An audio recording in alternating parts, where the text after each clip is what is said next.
196%. Tristesse et désespoir. Oui, je suis triste. Bien sûr que je suis triste. J'avais pour objectif d'afficher fièrement les 200%, chiffre maximum que l'on peut atteindre dans ce Tropical Freeze, mais n'y étant pas parvenu, je suis bien obligé de me résoudre à vous montrer un chiffre inférieur, 196%, ce qui n'a aucun sens, mais que voulez-vous, je vous le montre quand même. Ceci dit, j'ai un alibi, attention, j'ai un alibi. Il faut toujours avoir un alibi, les enfants, toujours. J'ai fait le mode hard avec Donkey. Tous les niveaux, les boss et tout avec Donkey. Voilà, c'est pour ça que je ne suis pas à 200%, c'est-à-dire que il me manque un niveau et le boss final pour atteindre les 200%. Et je sais très bien que si je prends Dixie, le boss final, je le tue à mon prochain essai sans aucun problème. Parce que la grosse difficulté de ce dernier boss, c'est qu'on peut que le toucher quand il vous fonce dessus.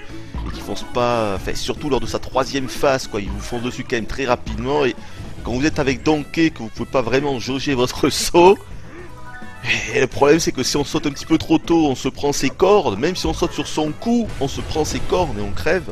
Et si on saute trop tard, ben, il faut se refaire une séquence entière qui est pas forcément évidente à s'en dépêtrer correctement. Quand on joue en tout cas avec Donkey. Enfin bref, tout ça pour dire que si je prends Dixie, j'ai les 200%. Mais je me suis mis en tête de faire entièrement ce mode hard avec Donkey. Donc ça prendra le temps que ça prendra. Mais il est fort probable qu'au moment où vous regarderez cette vidéo, je serai à 200%. Nul doute là-dessus, enfin. Bref, bonjour à tous, c'est Hooper. Et aujourd'hui, c'est avec grand plaisir que je vais donc vous présenter Donkey Kong Country. Rien que vous dire ça me met déjà en joie. Donkey Kong Country. Donkey Kong Country Tropical Freeze. Exclusivité Wii U, sorti me semble en février dernier, février 2014, 3 ou 4 ans après le Return, le Donkey Kong Country Return, qui était une exclusivité sur la Wii, et qui donc lui faisait suite évidemment à la trilogie Donkey Kong Country, la Super Nintendo, que personne n'aura évidemment oublié, et donc forcément ça fait vachement plaisir de voir que cette licence perdure, surtout quand on sait que c'est Retro Studio maintenant qui ont pris les rênes à la place de Rareware, et qu'il avait déjà fait magnifiquement bien avec le Return, et qu'il a avec ce Tropical Freeze. Ça sert à rien de faire durer le suspense. Évidemment que le jeu est complètement excellent. Moi c'est tout ce que j'aime. C'est simple, ce jeu c'est tout ce que j'aime. En matière de plateforme 2D, parce que j'aime quand même pas mal de genres, mais en matière de plateforme 2D, c'est difficile pour moi de voir un jeu qui peut surpasser ça, parce que c'est vraiment tout ce que j'aime. Je comprendrais que d'autres vont vous dire qu'ils préfèrent, je sais pas, des jeux peut-être plus nerveux, ou... Enfin, je sais pas. Moi, j'ai envie de vous dire, tout est dans Donkey Kong Country Tropical Freeze. Il faut pas chercher ailleurs. Tout est dans Donkey Kong Country Tropical Freeze. Vous voyez, des graphismes de ouf, une belle bande son, bien homogène, un jeu difficile qui propose du challenge, mais du challenge intelligent, je sais pas, tous des boss intéressants. Quand je vois que dans les tests pro, il y en a qui ont critiqué les boss, quoi, mais quelle hérésie, mon dieu, quelle hérésie, quoi. Alors on ne critique pas New Super Mario Bros. U avec des boss, tu leur sautes dessus 3 fois que c'est même pas des boss, quoi. Mais là, il n'y a pas de problème, on ne dit rien. Non, ils sont bien ces boss, oui, on est très bons. On les tue en 10 secondes, ce sont des très bons boss, voilà. Alors dès que les boss, ils proposent un petit peu de challenge, alors là, attention, oulala, mon dieu, oh, attention. C'est vrai qu'ils s'adressent quand même à des casuals, alors il faudrait pas non plus, attention, les casuals, ils sont ronrons, Les casuals, il faut toujours les brosser dans le sens du poil. Oui, monsieur casual, tu vois, ce jeu, il est difficile. Alors attention, moi je te conseille plutôt New Super Mario Bros. U, monsieur le casual. Il me faut hérisser les poils. Je suis désolé. Je vais pas m'énerver dès le début, mais il me faut hérisser les poils, quoi. Je sais pas si on parlera du fameux test. Je vous l'ai mis dans la description de mon direct live, là. Le test de jeuxvideo.com. Vous savez, moi je suis le premier à vous dire qu'il faut être subjectif et tout. C'est-à-dire que je préfère que les amateurs comme les critiques professionnels donnent vraiment leur point de vue, quitte à ce qu'ils passent pour des cons. Bon. Mais là, le problème, c'est que c'est pas qu'il donne son point de vue, c'est qu'il dit des choses qui sont fausses. Donc, tu peux donner ton point de vue, tu peux dire t'as aimé, t'as pas aimé, ça c'est pas le problème. Mais tu ne peux pas dire des choses fausses, surtout quand c'est ton job, surtout quand tu bosses pour jeuxvideo.com, qui est le site le plus regardé de France et même d'Europe, en ce qui concerne le jeu vidéo, et que tu as 90% des gens qui jouent aux jeux vidéo du grand public, qui ne se renseignent que sur jeuxvideo.com pour voir si un jeu est bon ou pas bon. Tu vois? Tu peux pas faire n'importe quoi du coup. Tu peux pas faire de la merde. Et ton test c'est de la merde, mon cher monsieur Rivaol. Parce que je crois que c'est comme ça qu'il s'appelle. Ah, je suis désolé, j'ai rien contre toi et voilà. Par où commencer hein? Non. Non, écoutez, franchement, je voulais pas en parler de ça, mais ça m'a tellement hérissé les poils ce machin-là, nom de Dieu. On va faire vite. Voilà. C'est simple. Moi, j'ai 3 trucs à reprocher à ton test et c'est des gros reproches. Déjà, pas un seul mot sur la bande son. Pas un mot sur l'OST. What the fuck, quoi. Pas une phrase. Pas un mot, pas un adjectif. Même pas pour dire qu'elle est juste bien. Rien. Rien du tout. Alors des fois t'as des jeux dont la bande son est complètement... c'est de la soupe. C'est-à-dire que c'est de la soupe, quoi. Personne s'en souvient, personne s'en souviendra. Tout le monde s'en branle. Et des fois tu nous fais un paragraphe, quoi. Tu nous fais 20 lignes sur de la soupe. Là on a une OST. Encore une fois, tu peux ne pas l'aimer. Je veux dire, tu peux ne pas l'aimer, mais au moins tu en parles. Parce que elle est importante dans ce jeu. Et il y a des choses à dire. Donc tu en parles. Tiens, donc premier fail. Ne pas parler de l'OST d'un jeu comme Donkey Kong Country Tropical Freeze, c'est juste une hérésie. D'accord? C'est juste une hérésie. Il n'y a pas d'autre mot. Bon. Second fail. Le gameplay aquatique, je crois que ce qu'il met dans le gameplay aquatique, c'est que c'est pas bon. En gros, le gameplay aquatique, il est mauvais. Il est mauvais le gameplay aquatique. T'es un manchot, t'as des grandes boxes à la place des mains, qu'est-ce qui s'est passé? T'étais pas en forme quand t'as fait le test, il y avait un souci? Je vais vous dire un truc. Le gameplay aquatique de ce Donkey Kong Country Tropical Freeze, on va dire juste Tropical Freeze parce que le titre est un petit peu long quand même. De ce Tropical Freeze est juste énormissime et il n'y a rien du tout à lui reprocher parce que non seulement il est riche, il est intuitif et tu te ressens vraiment dans la flotte, tu te ressens dans l'eau. Il est génial ce gameplay aquatique, et oui on fait ce qu'on veut, oui on fait ce qu'on veut. Alors évidemment que l'inertie elle est différente que quand on est sur le sol. T'es dans l'eau. Il est marrant le mec. L'inertie est un petit peu étrange, elle est différente que quand on est sur la sol terrestre. Oui mais c'est parce qu'on est dans l'eau. Oh mais je suis désolé mais si vous voulez il y a tellement de jeux, même des jeux de plateforme qui ont un gameplay sous-marin, un gameplay quand on est dans l'eau qui est mauvais ou alors qui est juste passable et dont personne ne dit rien, ne serait-ce d'ailleurs que la trilogie originelle, hein, que la trilogie sur Super Nintendo. Hein. Alors, ok, c'était des passages magnifiques avec à chaque fois une bande de son de gros psychopathes. Ok, mais au niveau du gameplay, ça volait franchement pas haut. Hein. Oh, c'était même très moyen et avec le recul on peut me dire que c'était mauvais le gameplay aquatique tellement que vraiment c'était très basique et personne disait rien.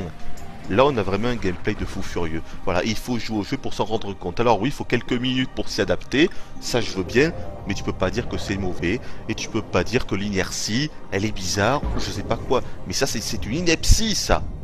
D'accord? Inertie, ineptie. Je suis content de moi là. Dire que l'inertie est mauvaise, c'est une ineptie. Ah non mais alors là, c'était pas préparé, je tiens à le dire. Hein. Non, non, c'est pas du tout préparé. Pas mal du tout celle-là. Non, tu peux pas dire ça, je suis désolé. Il est excellent. Ce gameplay aquatique est vraiment excellent. On se ressent dans l'eau. On ressent Donkey.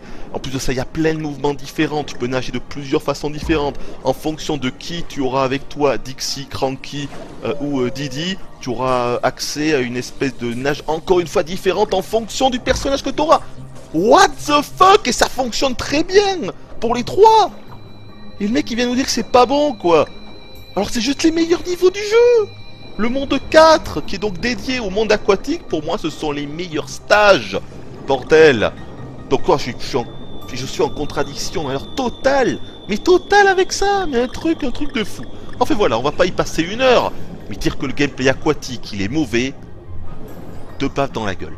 Ah non mais 2 baffes dans la gueule quoi. Y a rien d'autre à dire. 2 grosses baffes dans la gueule, il va rejouer aux Tortues Ninja sur NES pour comprendre ce que c'est un mauvais gameplay aquatique. Je suis désolé mais ça c'est juste pas possible ça. Bon, troisième fail. Le jeu est trop dur.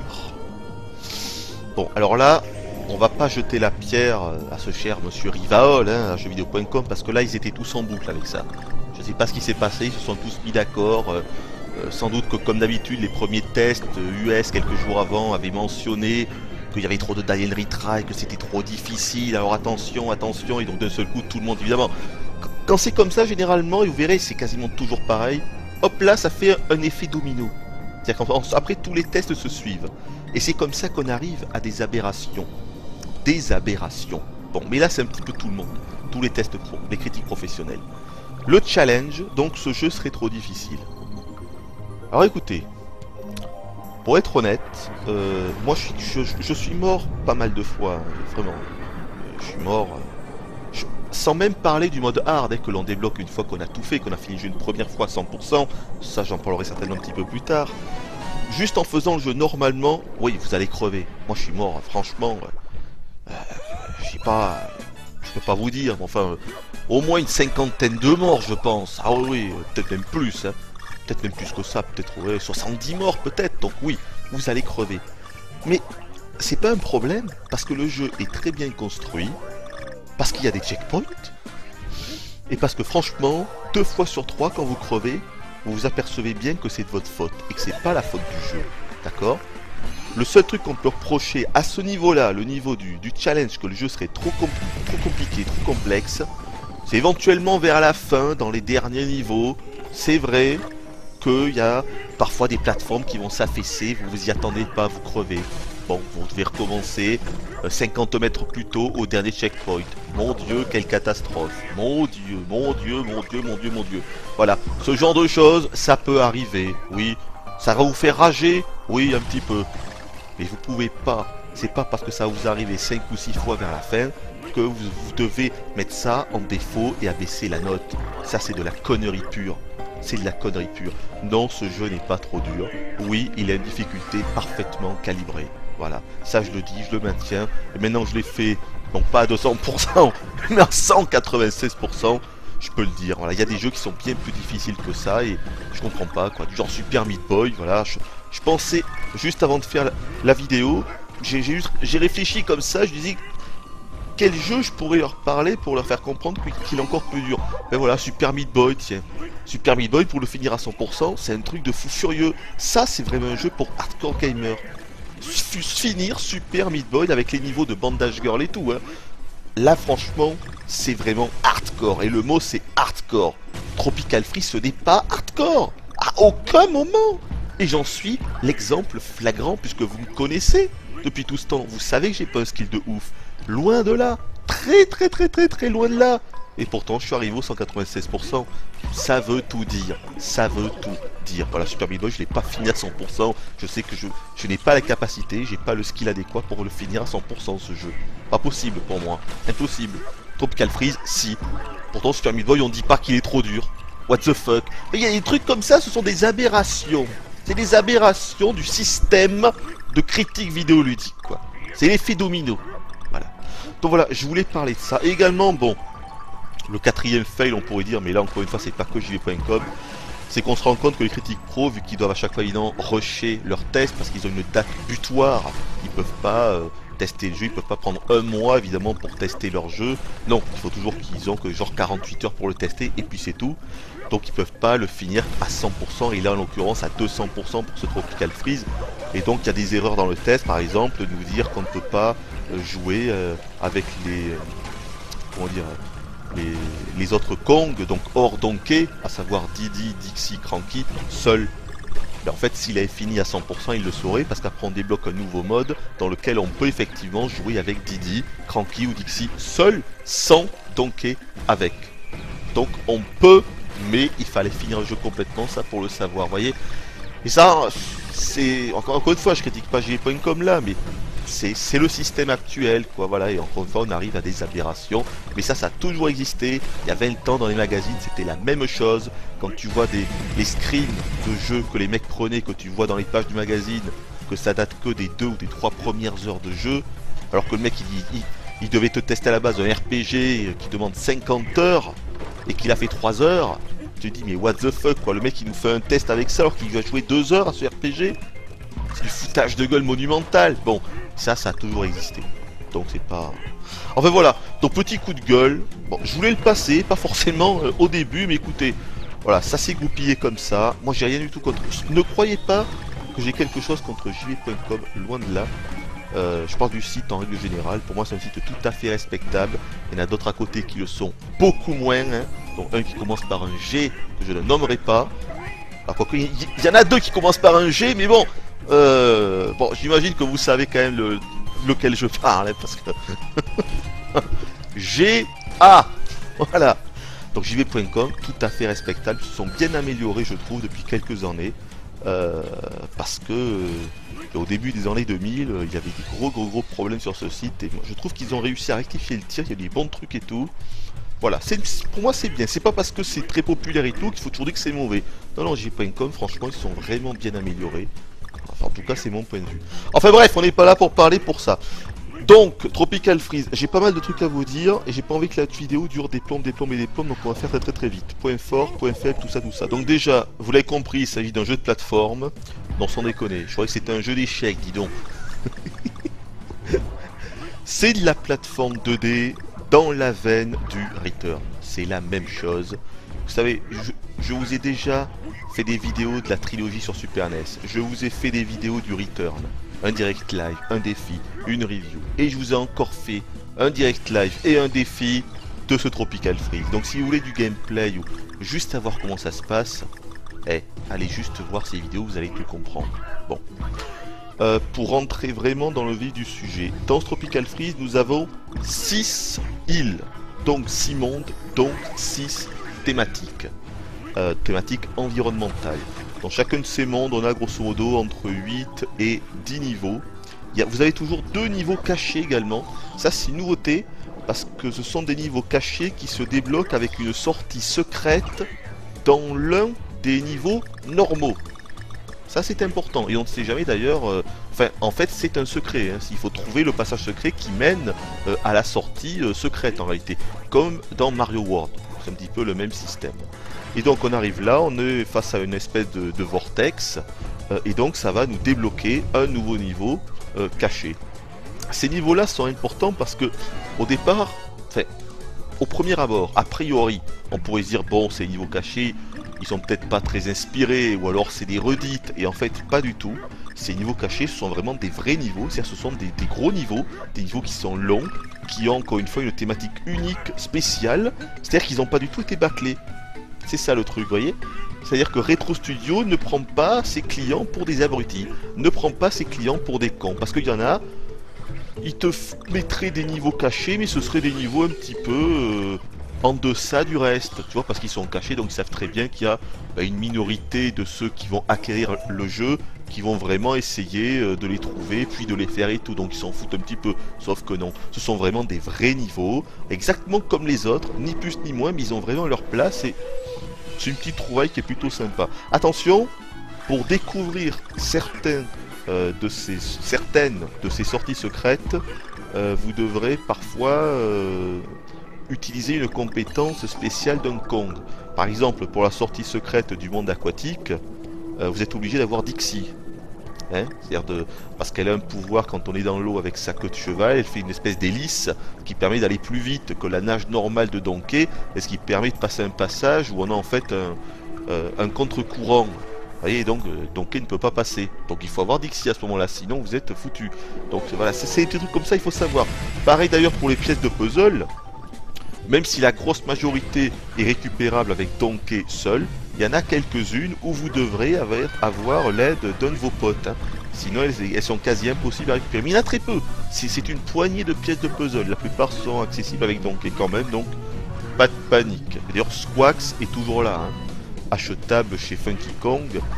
Si vous voulez évidemment récupérer toutes les pièces de puzzle d'un niveau, vous le voyez en bas à gauche de l'écran, et quand vous êtes proche d'une pièce, il va se mettre à piailler comme le perroquet qu'il est.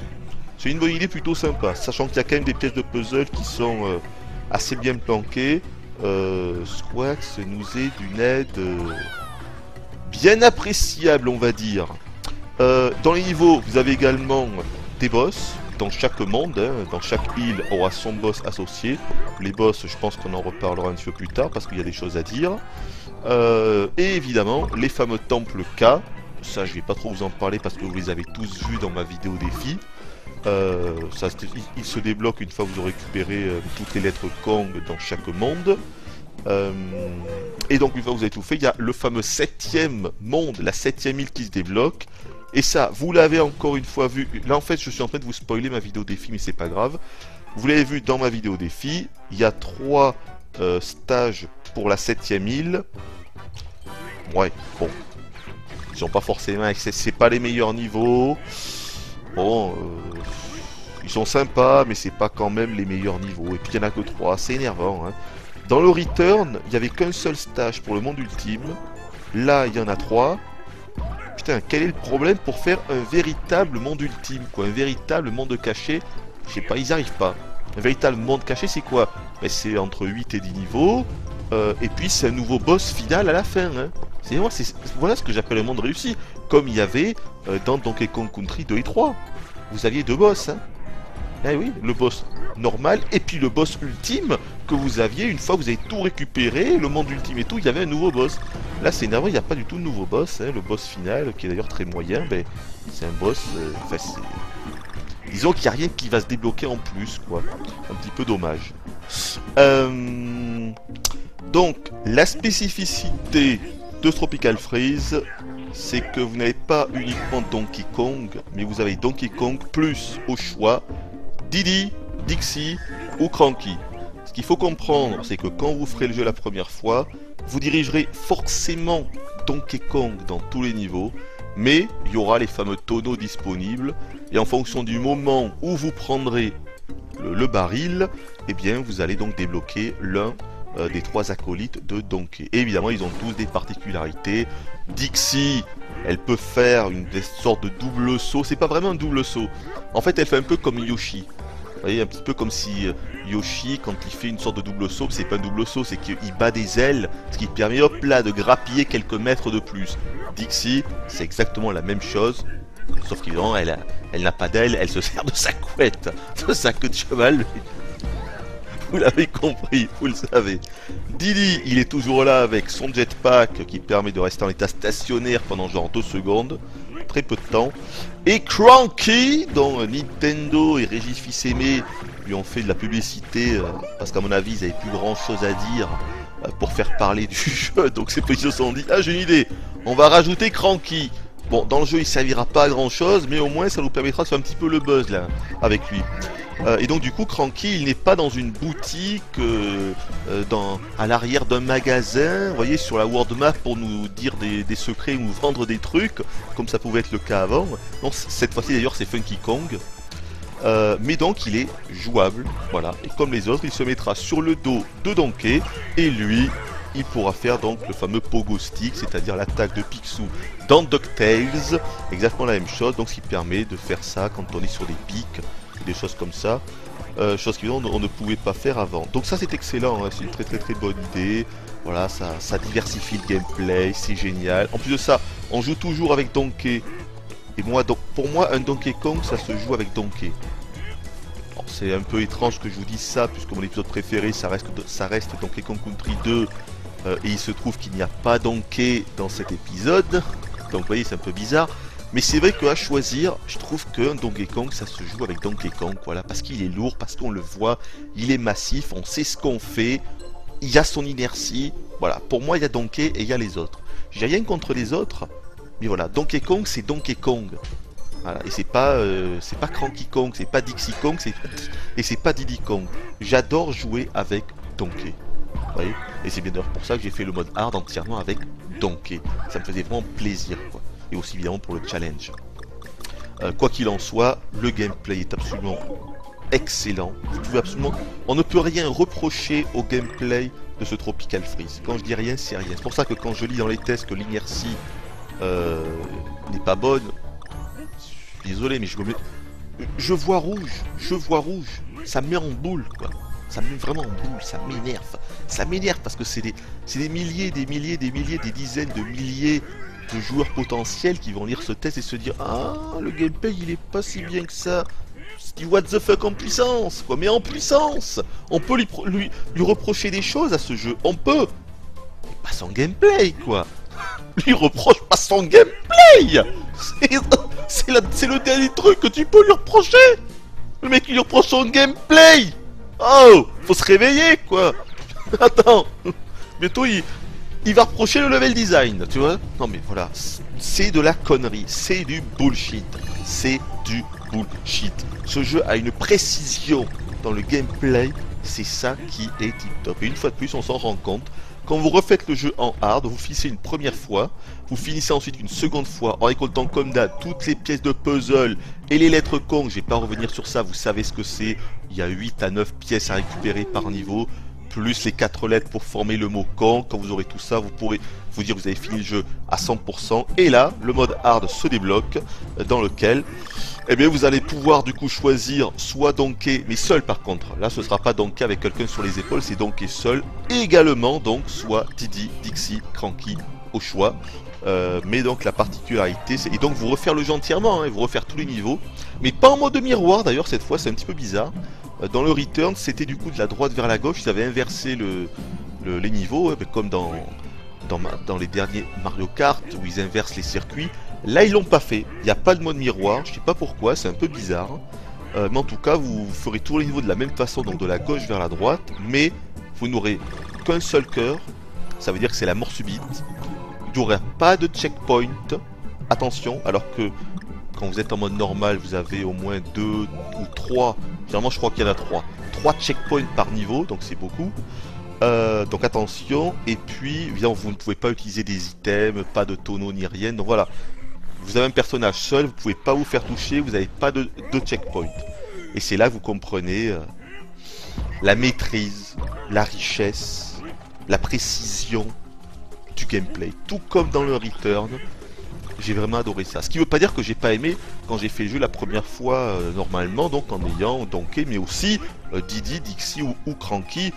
Pour information, la transformation entre guillemets la plus intéressante, c'est avec Dixie. Ça, il n'y a pas à chier. Au départ, je pensais que les 3 se valaient et que ça dépendait des niveaux, mais à part quelques rares niveaux où Cranky pourrait être un petit peu plus utile, par exemple, dans 90% des niveaux, Dixie, elle est cheatée. Elle est cheatée.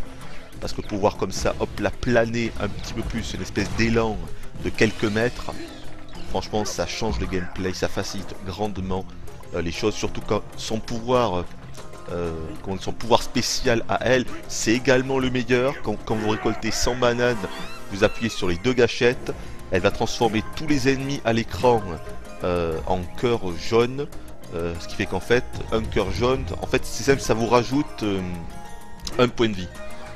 Voilà. Donc déjà de base, en gros, quand vous êtes qu'avec Donkey, vous avez 2 points de vie. Quand vous êtes avec Donkey plus quelqu'un, un des autres Kong sur son dos, ça rajoute 2 autres points de vie, vous avez 4 points de vie. Et donc si vous êtes avec Dixie et qu'elle transforme 4 personnages dans l'écran avec sa compétence spéciale, ça fait 8 points de vie. Tu peux pas. C'est aussi à ce moment-là que moi je m'insurge face à ceux qui expliquent que ce jeu est trop dur. Alors tu peux avoir 8 cœurs. Tu peux te faire toucher 8 fois, sans compter le nombre de fois que par exemple quand vous allez tuer un ennemi, il peut laisser derrière lui un cœur. Donc vous restaurez un cœur. En plus de ça, plus les checkpoints, plus Dixie qui vous aide d'une façon phénoménale. Stop de dire que ce jeu est trop dur. Non, il a une bonne difficulté parfaitement bien dosée. Enfin, arrêtez quoi, arrêtez. Putain, tu le compares au New Super Mario Bros. U, je vais pas faire cette comparaison, mais je pourrais vous dire la même chose que je vous ai dit dans le Return.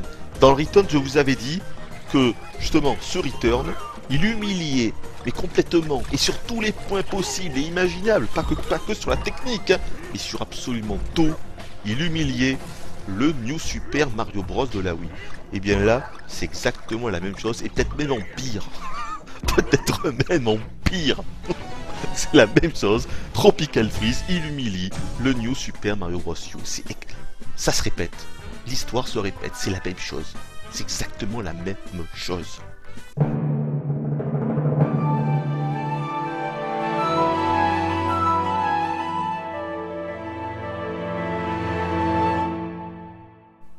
Premier point fort, le plus obvious, c'est évidemment le combo, gameplay, level design.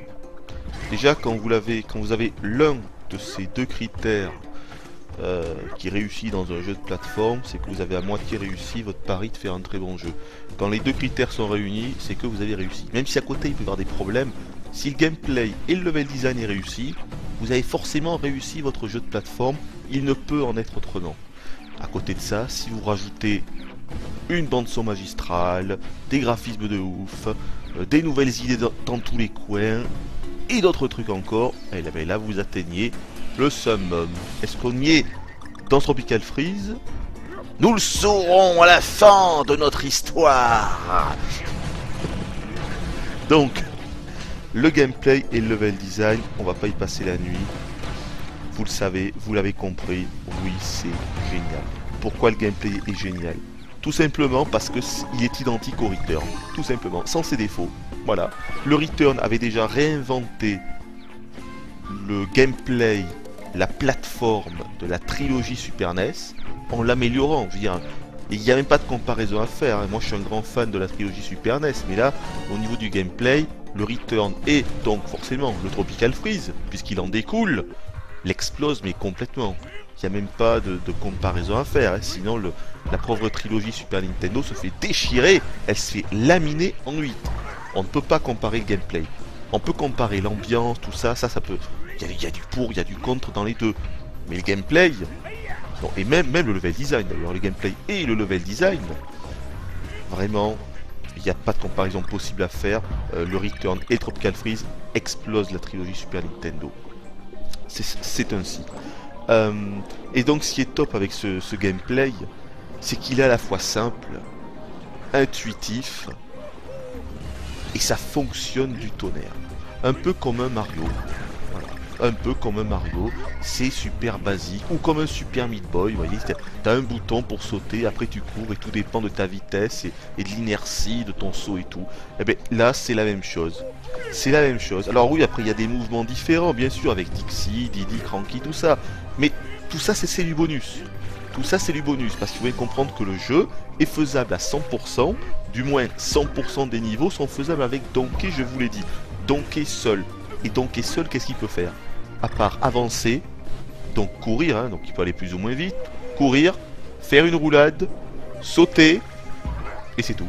Bon, et après il peut frapper sur le sol, évidemment comme d'hab avec ses bras, histoire de péter des trucs qui sont sous lui. Et on peut aussi, petite nouveauté, parce que je crois pas que ça y était dans le Return, mais je m'en souviens pas avec exactitude, donc vous me corrigerez si je fais fausse route. On peut agripper une poignée sur le sol pour faire sortir un truc qui était sous terre ou débloquer un secret. Ou même, on peut étourdir un ennemi, peut-être toujours en frappant comme ça sur le sol, et le porter et s'en servir comme projectile. Et ça aussi, je me souviens plus si ça a été dans le Return, il me semble pas, mais encore une fois, je peux me tromper. Mais bref, vous l'avez compris, c'est un gameplay extrêmement simple, voilà, parce que tout se fait dans cette fameuse roulade plus saut. Parce que comme d'hab, quand on fait, vous pouvez en fait faire une roulade dans le vide et sauter juste après. Et ce qu'il faut savoir, c'est que dans ce jeu, quand vous faites une roulade et que vous sautez après, vous ferez en fait un gros saut. Et tout est basé sur ça. Tout est basé sur cette roulade plus saut. Sauter sur un ennemi, réussir à ressauter sur un autre ennemi. D'ailleurs, c'est comme ça que fonctionne le time attack. Il y a toujours le mode contre la montre, il est toujours là. Moi, je ne suis pas trop attelé. Parce que ça, c'est un bouffetant de ouf, hein. Clairement, si vous voulez faire des meilleurs scores et tout, vous en avez pour des heures et des heures et des heures d'entraînement dans chaque niveau. Donc je me suis dit, je vais pas commencer à faire le contre-la-montre, le speedrun finalement. Sinon, l'année prochaine, j'y suis encore, moi. Et puis, faut bien dire que c'est quand même très très compliqué. Pour avoir les médailles d'or brillantes et tout, autant pour les premiers niveaux ça va, mais alors après, c'est un truc de fou. C'est du speedrun. C'est du speedrun, c'est tout. Faut être un speedrunner. Vous êtes un speedrunner? ce mode est fait pour vous. Vous êtes quelqu'un de normal, ce mode n'est pas fait pour vous. Voilà. Vous n'êtes qu'un simple humain. Ah, ben tant pis pour vous, hein. C'est pas pour vous. Non, j'exagère un petit peu, hein. J'exagère un petit peu, mais je pense que pour avoir les médailles d'or brillantes dans tous les niveaux, franchement, faut être un speedrunner en air. Je le pense sincèrement. Là, c'est le gros challenge. Même atteindre les 200%, c'est que dalle à côté du contre-la-montre. Hein. C'est du pipi de chat, attention, hein. Du pipi de chat. Mais donc oui, pour revenir au gameplay, vous l'avez compris, génial, extraordinaire, on fait tout, c'est intuitif, c'est... Et l'inertie est top, ah, l'inertie est top, putain, encore une fois, quand je lis que l'inertie est mauvaise, mais je dirais... Je me tiens plus. Je me tiens plus. Voilà. Et donc le level design, pourquoi c'est génial? Mais parce que ça se renouvelle constamment. C'est tout. C'est-à-dire que quand vous faites un niveau, même qui pourtant est dans une thématique identique, hein. Par exemple, quand vous êtes dans le monde aquatique, bah, évidemment, la plupart des niveaux, c'est des niveaux aquatiques. Bien joué, évidemment. Mais on pourrait se dire, du coup, ça doit être un petit peu rébarbatif, quoi. Il y a de la redite. Mais non, pas tant que ça. Pas tant que ça, parce que dans chaque niveau, vous avez un petit truc qui fait que chaque niveau, chaque stage a sa petite spécificité, son petit grain de folie, son petit truc en plus au niveau justement du level design, qui fait que c'est un niveau dont on se souvient après. Parce qu'on se dit, ah oui, c'est le niveau où il y avait ça, ah oui, c'est le niveau où il y avait ça. Bon, et ça, c'est génial. Après, je vous cache pas que toutes les idées sont pas forcément exceptionnelles, attention, non. Parfois vous allez faire un niveau, vous allez vous dire, ouais, bon, franchement il était pas génial celui-là. Moi ça m'est arrivé et plus d'une fois, hein, attention. Je suis pas en train de vous dire que tous les niveaux, il y a 57 niveaux en tout, 57, sans compter les boss. Je suis pas en train de vous dire que les 57 niveaux sont d'anthologie extraordinaire, nouvelles références et tout et tout. Non. D'ailleurs pour moi il y a un petit peu trop de repompe qui provient du return, hein, si vous voulez vraiment mon avis. Parfois je faisais quelques niveaux et je me disais putain la vache, j'ai vraiment l'impression d'avoir fait un niveau du return. Ouais, sincèrement. J'ai vraiment l'impression d'avoir fait un niveau du return avec une résolution rehaussée en 1080p. Des fois je me suis dit ça, et pas une ou deux fois. Je me suis dit ça peut-être 10 fois. Donc vous voyez, ça on pourrait dire d'ailleurs que c'est un aspect négatif. Mais c'est pas grave, parce que ça fonctionne, parce que c'est toujours là, parce qu'on prend plaisir, parce qu'on adore ça, voyez. Moi ce jeu je lui pardonne tout. Je peux tout lui pardonner, parce qu'encore une fois c'est la plateforme que j'aime. Allez, c'est la plateforme que j'aime, inventive, intelligente. Je sais pas, à un moment il y a un niveau, là je vous en parle parce que je m'en souviens comme ça, hein.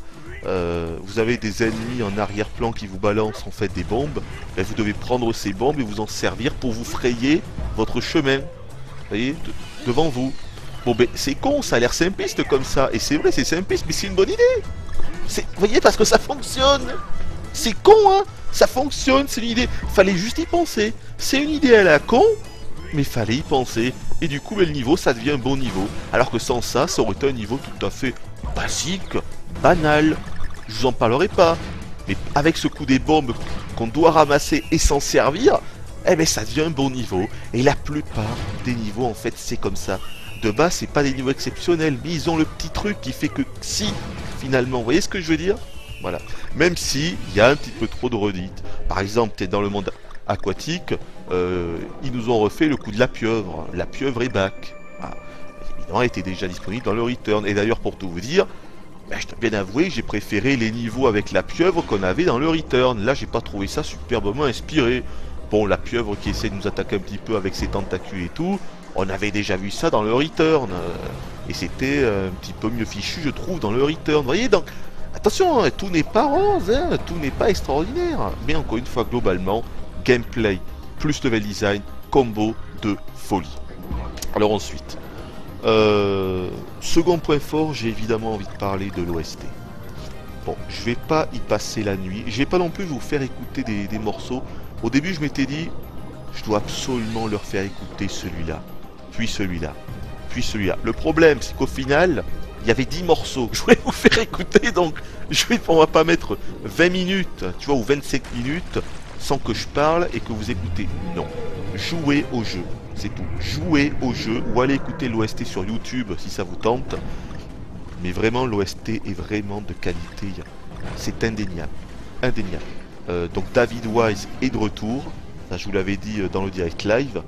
Donc David Wise, compositeur attitré de la trilogie sur Super Nintendo, qui n'était pas là dans le Return. Et cette fois-ci, Retro Studio ont fait appel à lui pour ce Tropical Freeze. Moi, c'est une OST qui m'a surpris. J'ai trouvé que c'était une OST étonnante. De par le tempo utilisé, c'est-à-dire les mélodies, la façon de les mettre en œuvre, mais également parce que j'étais persuadé qu'on aurait moult et moult remix dans tous les coins. J'étais persuadé que ça serait la pépinière à remix, ce Tropical Freeze. Et en fait, pas du tout. Ce qui aurait été la facilité, mais ce qui aurait été génial, parce que dans Donkey Kong Country 2, il y a évidemment des thèmes absolument incroyables. Vous avez une dizaine de thèmes juste incroyables. Et bien ce qui est très étonnant, c'est que David Wise, il n'en a repris qu'une toute petite partie. Il a repris le Lockjaw Saga, c'est-à-dire le thème aquatique de DKC 2. Il a repris le fameux Bramble, le Sticker Bush Symphony. Moi j'appelle ça Bramble, hein, parce que dans les options, quand on va dans le centre test de Donkey Kong Country 2, ils appellent ça Bramble. Donc moi j'appelle ça Bramble. Maintenant, si vous allez sur YouTube, vous le trouverez certainement plus facilement dans la barre de recherche en écrivant Sticker Bush Symphony là. Enfin bref, c'est un détail. Donc il a mis ça, mais là j'ai un truc à dire, c'est très étrange ce qu'il a fait. Et il y en a un autre, je sais plus ce que c'est. Évidemment, il y a toujours le thème aquatique du premier Donkey Kong Country qui est réutilisé ici.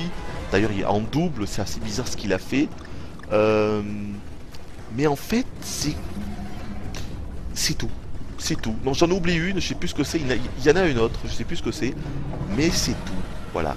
Et là où elle devient, là où l'OST est également exceptionnelle, et ça je vous la prononce d'en parler, parce que je pense que tout le monde n'ont pas, tous ceux qui ont joué n'ont pas dû remarquer ça. C'est que parfois, David Wise, il a utilisé comment vous dire, des petits morceaux de mélodie en fait, qu'on avait dans les deux premiers Donkey Kong Country. Mais ça dure qu'une poignée de secondes. Et il les a fusionnés avec un autre thème. Vous voyez? C'est-à-dire que des fois vous avez deux thèmes en fait, mais c'est très difficile de déceler de quel thème il s'agit véritablement. Mais c'est juste au bout de la seconde, troisième, quatrième écoute que vous faites le rapprochement et que vous vous dites putain mais en fait c'est un morceau de ce thème-là. Sauf que c'est un tout petit morceau, c'est pas un remix entier. Il a juste repris une petite partie, vous voyez, de la note, de la partition justement. Et là tu te dis putain mais il a fait un boulot de psychopathe. Voilà, de psychopathe. Et les nouveaux thèmes, donc, puisque du coup il y a quasiment que des nouveaux thèmes, vous l'avez compris, il y a 80% de nouveaux thèmes, donc ce qui est clairement la difficulté, parce qu'il aurait pu se planter le David Wise. Eh ben non, figurez-vous que c'est réussi. Alors évidemment, tous les thèmes ne sont pas géniaux, je suis pas en train de vous dire ça, mais globalement, ils sont vraiment réussis. Et la preuve, il y a une preuve très simple pour ça, c'est que là, je pourrais vous fredonner au moins 6 ou 7 de ces thèmes inédits. C'est-à-dire que je les ai encore en mémoire. Alors certes, j'ai fait le jeu 3 fois entièrement, et même plus que ça, enfin, j'ai fait les niveaux plus que 3 fois, puisque le nombre de fois j'ai dû les refaire, que ce soit pour les pièces de puzzle ou pour le mode hard, j'ai dû refaire tous les niveaux au moins 6 ou 7 fois en tout, donc c'est peut-être pour ça que c'est encore en mémoire. Mais il y a certains thèmes, sans déconner, je peux vous le dire, et là c'est un fan des bandes son des Donkey Kong Country qui vous parle, ça fait partie des meilleurs thèmes de toute la saga. Vous avez quelques thèmes qui font partie de la meilleure BO de toute la série, et je pèse mes mots. Je sais pas de... Vous voyez, même là, j'essaie pas de remémorer, mais de choisir un thème dont je pourrais vous parler, mais j'en ai plusieurs qui me viennent en tête, et je vous dis, lequel? Qu'est-ce que... Si, tiens, si, allez, dans le monde aquatique. Incroyable, on a un thème, c'est le stage aquatique en ombre chinoise. L'un des meilleurs niveaux. Magnifique, magnifique, et là encore un level design de fou, mais c'est surtout un niveau qui est vraiment magnifique, l'un des plus beaux. Avec le niveau de la savane et du roi lion, d'ailleurs qui pour le coup lui aussi a une musique incroyable, c'est vraiment l'un des meilleurs niveaux. Mais là vous avez un thème, il n'y a rien à dire, quoi. Tun tun tun tun tun. Tun tun tun tun tun tun. Tun tun tun tun tun tun tun tun. Tun tun tun tun tun tun tun tun tun tun. Voyez, je m'en souviens. Je peux vous le fredonner comme ça. Et les autres thèmes pareil. Je peux vous les fredonner. C'est le signe d'une belle BO et d'une BO réussie, sinon je ne m'en souviendrai pas. Et bien là, elles se sont ancrées dans ma tête. Ensuite, encore une fois, tous les thèmes ne sont pas forcément incroyables. Globalement, c'est une très bonne BO, mais je suis pas en train de vous dire que tous les thèmes sont exceptionnels, non. Mais il y a une inspiration quand même qui est assez forte. Globalement, moi ça me fait penser à de la country. C'est assez rythmé. C'est une OST qui est très rythmée, hein, globalement. Des fois vous avez un petit peu de rock, des fois c'est même métalleux. Des fois c'est métalleux, quoi. Moi je sais pas, peut-être que je me gourre, hein, je suis pas non plus un grand fan de tout ça, j'ai pas forcément des grandes connaissances en musique et tout. Mais des fois j'ai l'impression d'entendre du métal, moi. Voilà, face à certains boss notamment, je dis putain mais c'est du métal ça. Tu te dis mais c'est quoi ce bordel, qu'est-ce qu'il a fumé le David Wise, quoi, pour nous pendre ça. Parce que des fois tu te dis au premier abord ça colle pas forcément à ce que tu vois à l'écran. Plusieurs fois je me suis dit ça. Mais finalement tu te dis mais pourquoi pas. Après tout, pourquoi pas. Finalement, pourquoi pas. Ce qu'il faut savoir également, c'est que la plupart des thèmes, et là encore c'est un coup de maître, de la part du compositeur, la plupart des thèmes ne sont utilisés qu'une seule fois. Sauf exception, comme, je sais pas, les tonneaux fusées, où ça se répète un petit peu, ou les derniers mondes, dans les temples K, vous n'avez que 2 thèmes pour les 6 temples. Ou dans le monde ultime, dans les 3 niveaux ultimes là de la 7ème île, mais il y a un thème unique pour les 3 niveaux. Vous voyez, c'est pour ça qu'on peut se dire qu'ils ont peut-être un petit peu rushé le jeu vers la fin, hein, Retro Studio. Hein. Faut dire que la Wii U n'avait pas beaucoup de jeux ni rien. Un peu comme pour le Return en fait, hein, il fallait absolument sortir le jeu. C'est pour ça qu'on peut se dire qu'il a un petit peu rushé vers la fin. On sent qu'il y a un truc qui s'est pas goupillé exactement comme il l'aurait souhaité. D'ailleurs ça on le voit une fois de plus, parce qu'on peut débloquer plein d'artworks, des espèces de planches de dessins, vous voyez, pré-alpha au niveau du jeu.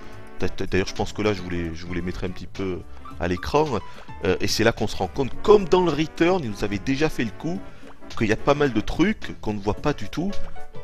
Je sais plus moi, à un moment on peut voir dans un monde enneigé Donkey qui se sert d'une marmite pour faire du surf ou d'un bouclier. On le voit pas. À un moment on voit une planche, c'est en fait une espèce de ville. On dirait que c'est la ville des cochons. Donc les cochons sont en fait les personnages qui font office de checkpoint. Ben ouais, t'as l'impression qu'en fait au départ ils avaient prévu de faire un niveau avec en fait la ville des cochons. Enfin voilà, tu te rends compte qu'il y a plein d'environnements comme ça que tu vois dans ces planches de création de jeu, quoi, de pré-création du design, mais qui n'ont pas du tout été intégrés. Alors est-ce que c'est par manque de temps? Est-ce que c'est parce qu'au final ils ont trouvé que c'était pas une bonne idée qu'ils l'ont pas mis? Je sais pas, mais c'est vrai que des fois tu te dis que ça devait être bien fait, ça aurait été bien d'avoir ça, et tu l'as pas. Mais c'est comme dans le Return. Dans le Return, il y avait ça aussi, et je vous l'avais montré ces planches. C'est assez frustrant en fait de voir ça, de voir qu'ils avaient d'autres idées, mais qu'ils ne les ont pas intégrées. C'est ça, le mot c'est frustration finalement, pour ce genre de choses. Mais bref, donc je reviens à l'OST. Il y a un dernier truc que je voulais vous dire avec l'OST. Oui, donc ce que j'étais en train de vous dire, c'est que globalement, vous avez un thème par niveau, et ça se répète pas. Ça déjà c'est ouf quoi, et c'est ouf comparé avec les autres jeux de plateforme, comparé avec les Mario. Les Mario ça se répète tout le temps, vous entendez le même thème dans plein de niveaux. Il n'y a pas de thème unique, mais là si. Même pour les boss, vous avez 6 boss dans ce jeu, et bien vous avez 6 thèmes différents dédiés aux 6 boss. 6 thèmes différents pour 6 boss. Et j'avais jamais vu ça moi.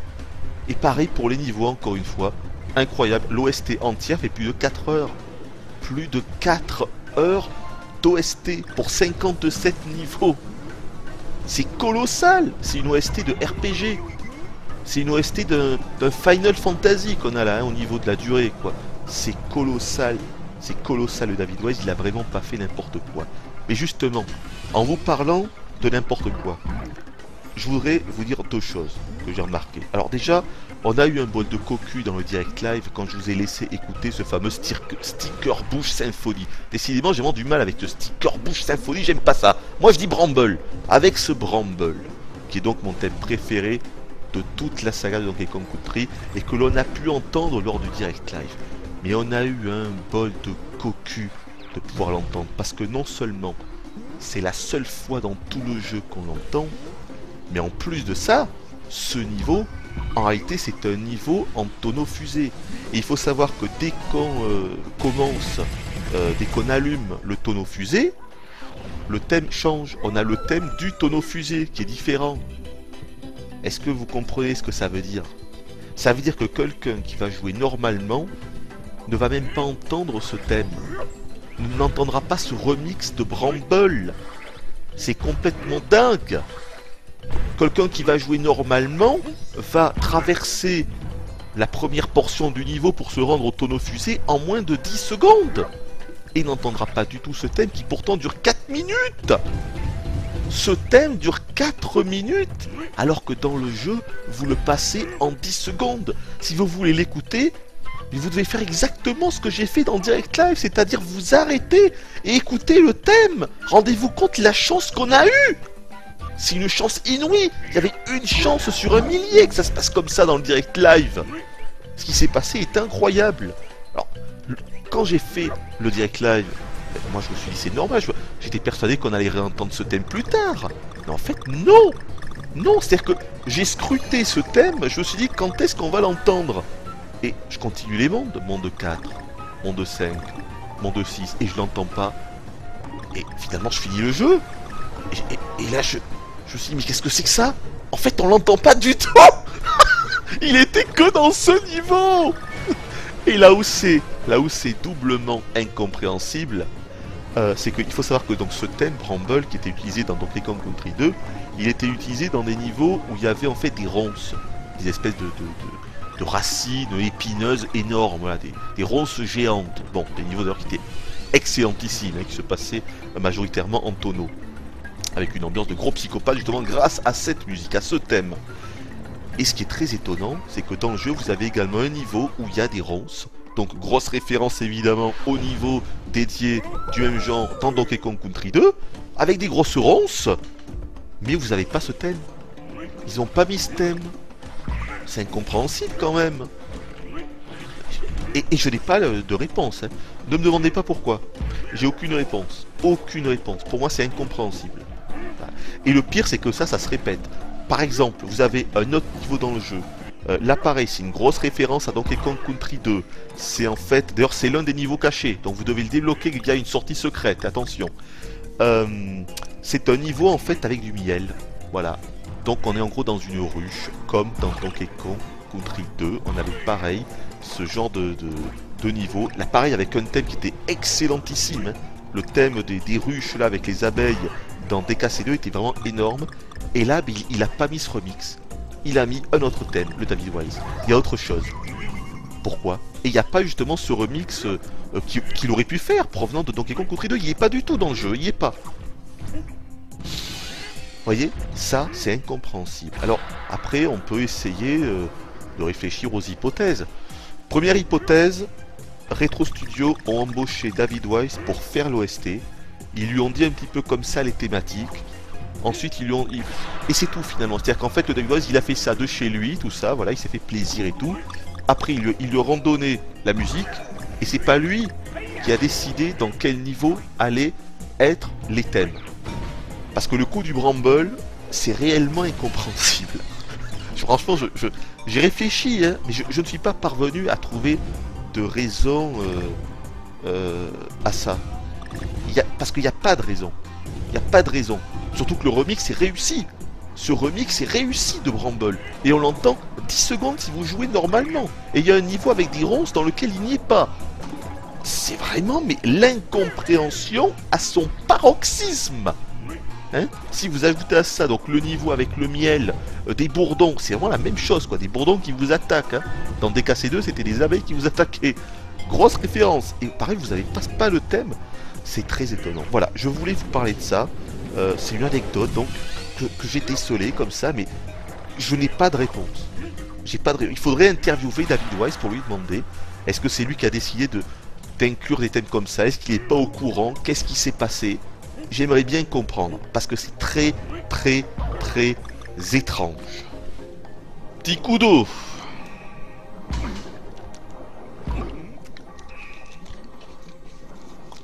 Et évidemment, ça fait du bien par où ça passe. Enfin voilà donc pour l'OST.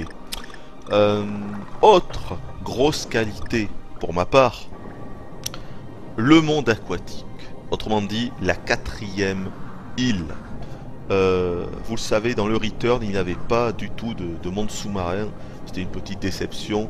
Pourquoi? Parce que dans la trilogie Super NES, il y en avait à chaque fois. C'était un petit peu une tradition, vous voyez, les zones sous-marines. Et ne pas en avoir dans le Return, c'était quand même une petite déception. Ils ont corrigé le tir.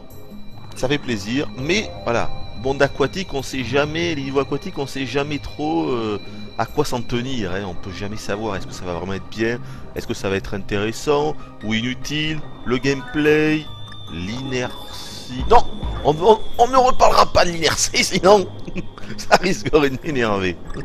Bon, le fait est que ce monde aquatique, moi c'est mon préféré. C'est simple, hein, c'est mon île préférée, c'est mes niveaux préférés. J'ai adoré, parce que artistiquement, c'est mes niveaux préférés. Au niveau de l'intérêt, là également, c'est tip top. Et le gameplay est génial. Il est pas moyen, il est pas bon, il est génial. Il n'y a pas d'autre mot. G, après un ni, et puis après un al. Voilà, ça fait génial. Il n'y a pas d'autre mot. J'ai surkiffé ces niveaux aquatiques. Je pourrais vous en parler pendant 1 heure, mais voilà, je vois qu'on est déjà... Donc je vais abréger. Juste les niveaux aquatiques. Des musiques de fou, une architecture de fou, un level design de fou. Il y a trop à en dire et je préfère vous laisser la découverte. Et jouez-y, procurez-vous une Wii. J'ai envie de vous dire comme ce que je vous avais dit dans le Return. Je vous avais dit que vous y jouez ou pas, moi je m'en fous. Prenez une Wii U ou pas, je m'en fous. Mais achetez le jeu. Oui, achetez le jeu. Car je veux un 3e épisode. Achetez Donkey Kong Country Tropical Freeze. Il faut que tout parte. Il faut que tout parte. Achetez-les par dizaines. Achetez-les par dizaines. Faites-vous une super collection de Tropical Freeze. Bon, arrêtons les conneries. Enfin voilà, les niveaux aquatiques pour moi c'est le summum. Il n'y a rien à dire, je les ai surkiffés. Quoi d'autre? Les boss. Bon, petit mot sur les boss. On va pas y passer la nuit. Il y a donc 6 boss, puisqu'il y a 6 îles. Bon, il y en a des bons et il y en a des moins bons. Par exemple, le premier, je l'ai pas trop aimé, une espèce d'Otari là. Son thème également, je l'aime pas trop d'ailleurs, son thème musical, donc bon, c'est un petit peu... Ouais, voilà, le premier boss, je l'ai pas trop aimé. Bon. Par contre, le second, je l'ai adoré. Le hibou, vraiment génial, il est au top. Le 3e, qu'est-ce que c'est déjà? Je crois que c'est les singes. Ouais, non, très moyen aussi. Ça fait plus office de mini-jeu, le boss du 3e monde, que de véritable boss, quoi. Donc, bon, un petit peu raté. Bon, marrant, mais raté. Le 4e, donc c'est le monde aquatique. Ah, c'est le poisson. Oh, génial. Génial, peut-être mon boss préféré. Je l'ai adoré. Et en plus, son thème est excellent aussi. Alors là, il a tout pour lui. Le combat est top. Le boss est rigolo. Il est bien fait. Il est marrant. Moi, il me fait marrer, ce boss. Je l'ai trouvé génial, la façon de le tuer, ses attaques, quand il grossit, qu'il prend la moitié de l'écran. Bon, je vais pas...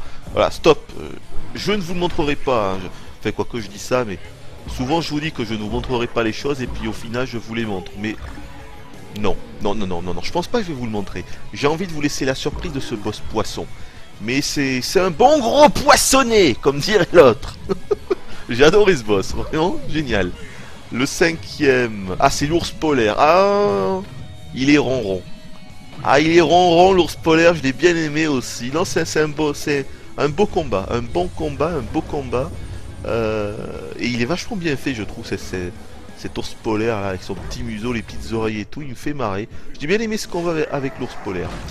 Et dernier, le dernier non plus, je vais pas vous en parler. Bon, il y a un dernier boss, je l'ai pas trouvé génial, bon, mais quand même mieux que celui du Return. Mais de toute façon, il faut croire que Retro Studio, ils ont du mal avec les final boss, parce que déjà le Return vraiment très moyen pour pas dire en nul, et là pas nul mais moyen. En fait, c'est un boss qui fait office, on dirait un boss normal. Vous voyez, il fait pas boss final quoi, parce que boss final tu t'attends à un truc de fou, tu t'attends à un truc putain qui va de décrocher la mâchoire, qui va être bien impressionnant et le combat va être ouf. Et en fait non, c'est vraiment, il n'est pas plus impressionnant que les autres et il n'a pas des phases d'attaque. Vous voyez, c'est juste un boss comme un autre. C'est pas, t'as pas l'impression de voir le boss final. C'est ça le problème. Bon, d'ailleurs, puisque j'en suis à vous parler du boss final, je peux aussi vous parler de l'ending. Hein. Théoriquement, vous allez me dire, mais on s'en fout de la fin des jeux de plateforme. Et bien moi, je vais vous dire non. Non, pourquoi? Eh bien parce qu'une fois de plus, dans les Donkey Kong Country Super NES, j'adorais me refaire K. Rool, donc le boss final, juste pour écouter non seulement son thème à lui, qui d'ailleurs n'est pas présent, il n'y a aucun thème de K. Rool, que ce soit dans le Return ou dans celui-là, je ne comprends pas. Ça aussi, c'est une incompréhension au niveau de l'OST, mais c'est pas grave, ça sera peut-être pour le 3e épisode, s'il y en a un, on peut toujours espérer. Mais j'adorais en fait la fin, c'est-à-dire le crédit thème. Que ce soit dans le premier ou le second épisode, il y a une espèce de mélancolie qui s'abattait sur moi. Et aujourd'hui, ce serait plus de la nostalgie quand je regarde la fin de ces jeux. Et d'ailleurs, c'est pour ça qu'à l'époque, je vous les ai proposés en vidéo, hein, c'est pas pour rien. Hein. Vous savez, quand je vous propose un truc en vidéo, c'est que ça me parle. C'est que j'ai toujours une idée derrière la tête. Si je vous ai proposé le boss final plus ending de tous les Donkey Kong Country, c'est parce que moi ça me parlait. C'est parce que moi je trouvais ça intéressant. Vous voyez? Et oui, le ending de DKC 1 et 2, pour moi, sont des endings puissants, malgré le fait évidemment qu'il n'y a pas d'histoire ni rien. C'est un écran simple, vous avez un fond d'écran simple, avec tous les ennemis et les boss qui défilent les uns après les autres, et une musique. Alors vu comme ça, vous allez me dire, mais c'est nul. Eh bien non, c'est pas nul, c'est génial. Voilà. Et c'est inexplicable. C'est inexplicable. C'est juste grâce au talent de, une fois de plus, David Wise, qui a insufflé à ce ending quelque chose d'inexplicable. Moi, quand je regardais ça, il se passait vraiment quelque chose. Parce que c'est surtout évident grâce à la musique. Le thème était vraiment très, très, très puissant. Que ce soit dans le premier, mais aussi dans le second. C'est tout. Ça ne s'explique pas. Ça ne s'explique pas. Et là, malheureusement, dans ce Tropical Freeze, ben non, il n'a pas du tout réussi à insuffler quoi que ce soit. C'est un ending en fait tout à fait classique, qui ne sert à rien. Donc, pour moi, ça n'a aucun intérêt. C'est pas grave, bien sûr, c'est un point de détail, c'est anecdotique. Mais j'aurais aimé vous dire que ce ending m'a procuré des émotions, comme à l'époque avec les endings de la trilogie Super NES. Mais non, ça n'a pas du tout été le cas. Pareil d'ailleurs dans le Return, qui a un ending banal. Et d'ailleurs, c'est bien pour ça que je ne vous les ai pas proposé un ending. Vous voyez, tout a une raison. Hein. Pour tout vous dire, à l'époque, j'avais même prévu de vous faire un ending. Je m'étais dit, c'est génial parce que je vais leur faire le direct live, le défi, la review, le ending. Et vous avez vu, je me suis arrêté à la review. J'ai pas fait le ending. Bon, j'aurais pu. Moi, ça me prend 30 minutes à faire. Hein. Mais ça n'avait aucun intérêt. Le boss final n'est pas intéressant. Il n'est pas du tout charismatique. Et la fin est pourrie. Aucun intérêt. Dans ce Tropical Freeze, l'intérêt est quand même un petit peu mieux parce que le boss final, je dirais pas qu'il est sans intérêt. Il est correct, mais le ending, lui, est sans intérêt. Donc, je ne vous proposerai pas le ending parce que pour moi, ça n'a aucun sens. Tout simplement. Bref, donc on en était où? Oui, donc je vous parlais des boss. Mais ça y est, donc moi j'ai bien aimé ces boss. Ils ont été beaucoup critiqués parce que certains les trouvent trop durs. Ce qu'il faut savoir avec ces boss, de toute façon, je vous en montrerai au moins un. Je vais pas tous vous les montrer, mais je pense que je vous montrerai sûrement le hibou. Ouais. Ah oui, en plus de ça, le hibou il a un bon thème aussi. C'est comme pour le poisson. Le poisson il a un bon thème et le hibou aussi. Il a un thème que j'ai vraiment apprécié, le hibou. Je pense que je vous montrerai le hibou. Il est assez marrant. Et peut-être un autre, parce que là, vu le temps que j'ai mis à vous parler... Qu'est-ce que je pourrais vous montrer? Allez, l'ours polaire. Allez, l'ours polaire. Parce qu'avec son petit museau, les petites oreilles, son pelage soyeux tout blanc, et il essaie de nous attaquer avec un gros maillet, moi ça me fait marrer. Vous aurez remarqué que c'est que des animaux. Hein. Ah, le bestiaire, je ne vous ai pas parlé du bestiaire. Le bestiaire, c'est ni un point fort ni un point faible. Le bestiaire, il est sympa, il est mieux que dans le Return. Parce que c'est vrai que dans le Return, le bestiaire, c'était pas vraiment un point fort. C'était un petit peu du WTF, ils avaient mis un peu des ennemis qui avaient parfois aucun sens. Là, ça s'est amélioré parce qu'en fait, il y a une vraie thématique, hein. On le voit d'ailleurs dans l'intro. En gros, l'histoire, c'est les Vikings venus du pôle Nord, là, qui arrivent pour prendre possession de l'île de Donkey. Une histoire évidemment extrêmement complexe et très intéressante, comme toujours dans les jeux de plateforme, c'est logique. Mais pour tout vous dire, en fait, l'intro, je l'ai bien aimée parce qu'elle me rappelait le roi Lich. Elle me rappelait World of Warcraft. Avec Wrath of the Lich King. C'est le boss, quand on le voit dans l'intro, t'as l'impression de voir Arthas. Donc c'est assez marrant. Bon après, peut-être qu'il n'y a que moi qui l'ai vu comme ça, c'est possible. Bref, et donc ce qui est marrant, c'est que ce sont des vikings, mais ce sont que des animaux. C'est ça le truc, vous voyez. Les boss, c'est que des animaux, mais même les ennemis que vous rencontrerez, à part peut-être quelques exceptions, que j'ai plus en tête, mais c'est possible. Mais globalement, à 90%, c'est que des animaux, donc ça fait plaisir. Les Kremlings ne sont toujours pas là. Peut-être qu'ils seront back dans un 3e épisode. Mais là, c'est que des animaux, donc des pingouins, des otaries, des hiboux, enfin bref, tout y passe, quoi. Des requins, quand vous êtes dans la thématique plutôt tropicale. Évidemment, des pingouins... enfin non, je dis plutôt des conneries, qu'est-ce que je voulais dire? Pas des pingouins, des... Qu'est-ce qu'on voit quand on est dans les mondes enneigés? Si, on voit des pingouins, mais le fait est qu'on voit également des pingouins quand on est dans les zones tropicales, quoi. Donc c'est pour ça, je me suis un petit peu emmêlé les pinceaux. Bref, ce qu'il faut savoir, c'est que le bestiaire est sympa. Il n'est pas énorme, mais il est déjà mieux que le Return. Et il y a une vraie thématique avec des animaux qui sont faits des vikings, qui ont des casques de vikings, qui ont des boucliers de vikings. C'est rigolo, oui. Et donc voilà, je crois que j'ai tout dit sur les boss, ce que je voulais dire. Et non, pas du tout, je me rends compte que non, parce que j'avais commencé à vous parler du challenge, voilà. Oui, ce sont donc des boss qui sont entre guillemets difficiles. Il faut savoir qu'ils se passent en 3 phases, ils ont tous 3 séquences. Et dans chacune de ces séquences, il faut réussir à les toucher 3 fois. Et tant qu'on les a pas touchés 3 fois, ils vont refaire en fait leurs attaques en boucle. Ce sont des boss, ce qu'il faut comprendre, c'est que c'est pas des boss classiques. Moi, ce que j'appelle un boss classique, c'est un boss qui te voit, il va essayer de t'attraper. C'est-à-dire qu'il vient vers toi en essayant de te toucher. Là, c'est pas comme ça. Ce sont des boss qui ont en fait généralement des attaques de zone. C'est des attaques qui vont prendre tout l'écran. Et en fait, ce sont des boss qui sont extrêmement scriptés. Voilà, en gros, ce qui se passe, c'est que vous êtes face à un boss, et par exemple, contre l'ours polaire, il va commencer à vous envoyer des blocs de glace. Quand il aura fini, il va essayer de vous mettre un coup avec son maillet, vous devez l'esquiver et contre-attaquer directement. Ça sera la seule chance que vous avez de pouvoir le toucher.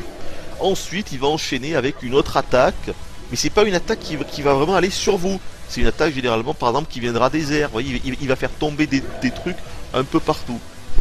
Et le problème, enfin moi, si j'avais un bémol à omettre au niveau de ces boss, c'est qu'ils sont trop scriptés. Et ça on le voit bien quand on les refait, c'est qu'ils font toujours, à part rare exception, mais généralement, ils font toujours les mêmes attaques au même moment, aux mêmes endroits. Donc une fois évidemment que tu les connais par cœur, tu ne te fais plus jamais toucher et il n'y a plus aucun problème. Bon. Donc voilà, je les trouve marrants, pour moi c'est des bons boss. Je préfère ça au boss de Mario qui se tue en 30 secondes alors sautant 3 fois dessus, c'est juste ridicule. Mais ça, personne n'en parle, ça ne gêne personne, qui coulole. J'aime bien, c'est pas les boss exceptionnels, pour moi ils sont trop scriptés. Je préfère les boss qui sont moins scriptés, ça, mais ils sont marrants, on s'amuse, et oui, il y a du challenge, donc ils sont corrects. Qu'est-ce que j'ai mis d'autre? Ah ben justement, dans les points forts là sur ma petite fiche, j'avais mis le challenge. Bon, là je vais pas en reparler. Oui, c'est un jeu qui propose du challenge. Pour moi, c'est un challenge qui est intéressant. Et ce n'est pas impossible à faire, ce n'est pas trop dur. Ça, c'est du bullshit. Je vous l'ai dit en début de vidéo, donc je vais pas revenir là-dessus. Et ce que je trouve assez dingue, c'est que, très sincèrement, je ne trouve pas ce Tropical Freeze plus dur que son aîné. C'est-à-dire que le Return. Je suis sérieux. Pour moi, ces deux jeux ont la même difficulté. Le Return, il est pareil. Il proposait déjà un challenge élevé à l'époque, en 2010 sur Wii. Mais, chose étonnante, ça ne gênait personne. Aucune critique pro n'avait dit « Ah, c'est quand même très difficile, c'est trop difficile. » Non. Non, ils avaient bien énoncé que c'était un jeu qui avait quand même un certain challenge. Attention, c'est pas un Mario, hein. C'est pas un New Super Mario, c'est pas la même chose. Mais ça allait. Et là, non, ça ne va pas. franchement, le jeu n'est pas plus dur, je vous assure. Il n'est pas plus dur, il est pareil. Il a la même progression, la courbe de difficulté, elle est identique.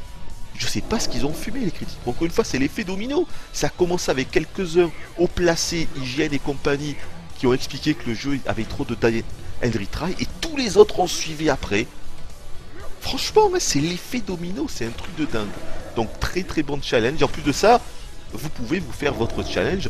Si vous voulez jouer que avec Donkey, vous pouvez. Donc vous devrez faire attention de ne pas prendre tous les tonneaux qui sont dans les dispersés au fil des niveaux. Mais vous le pouvez.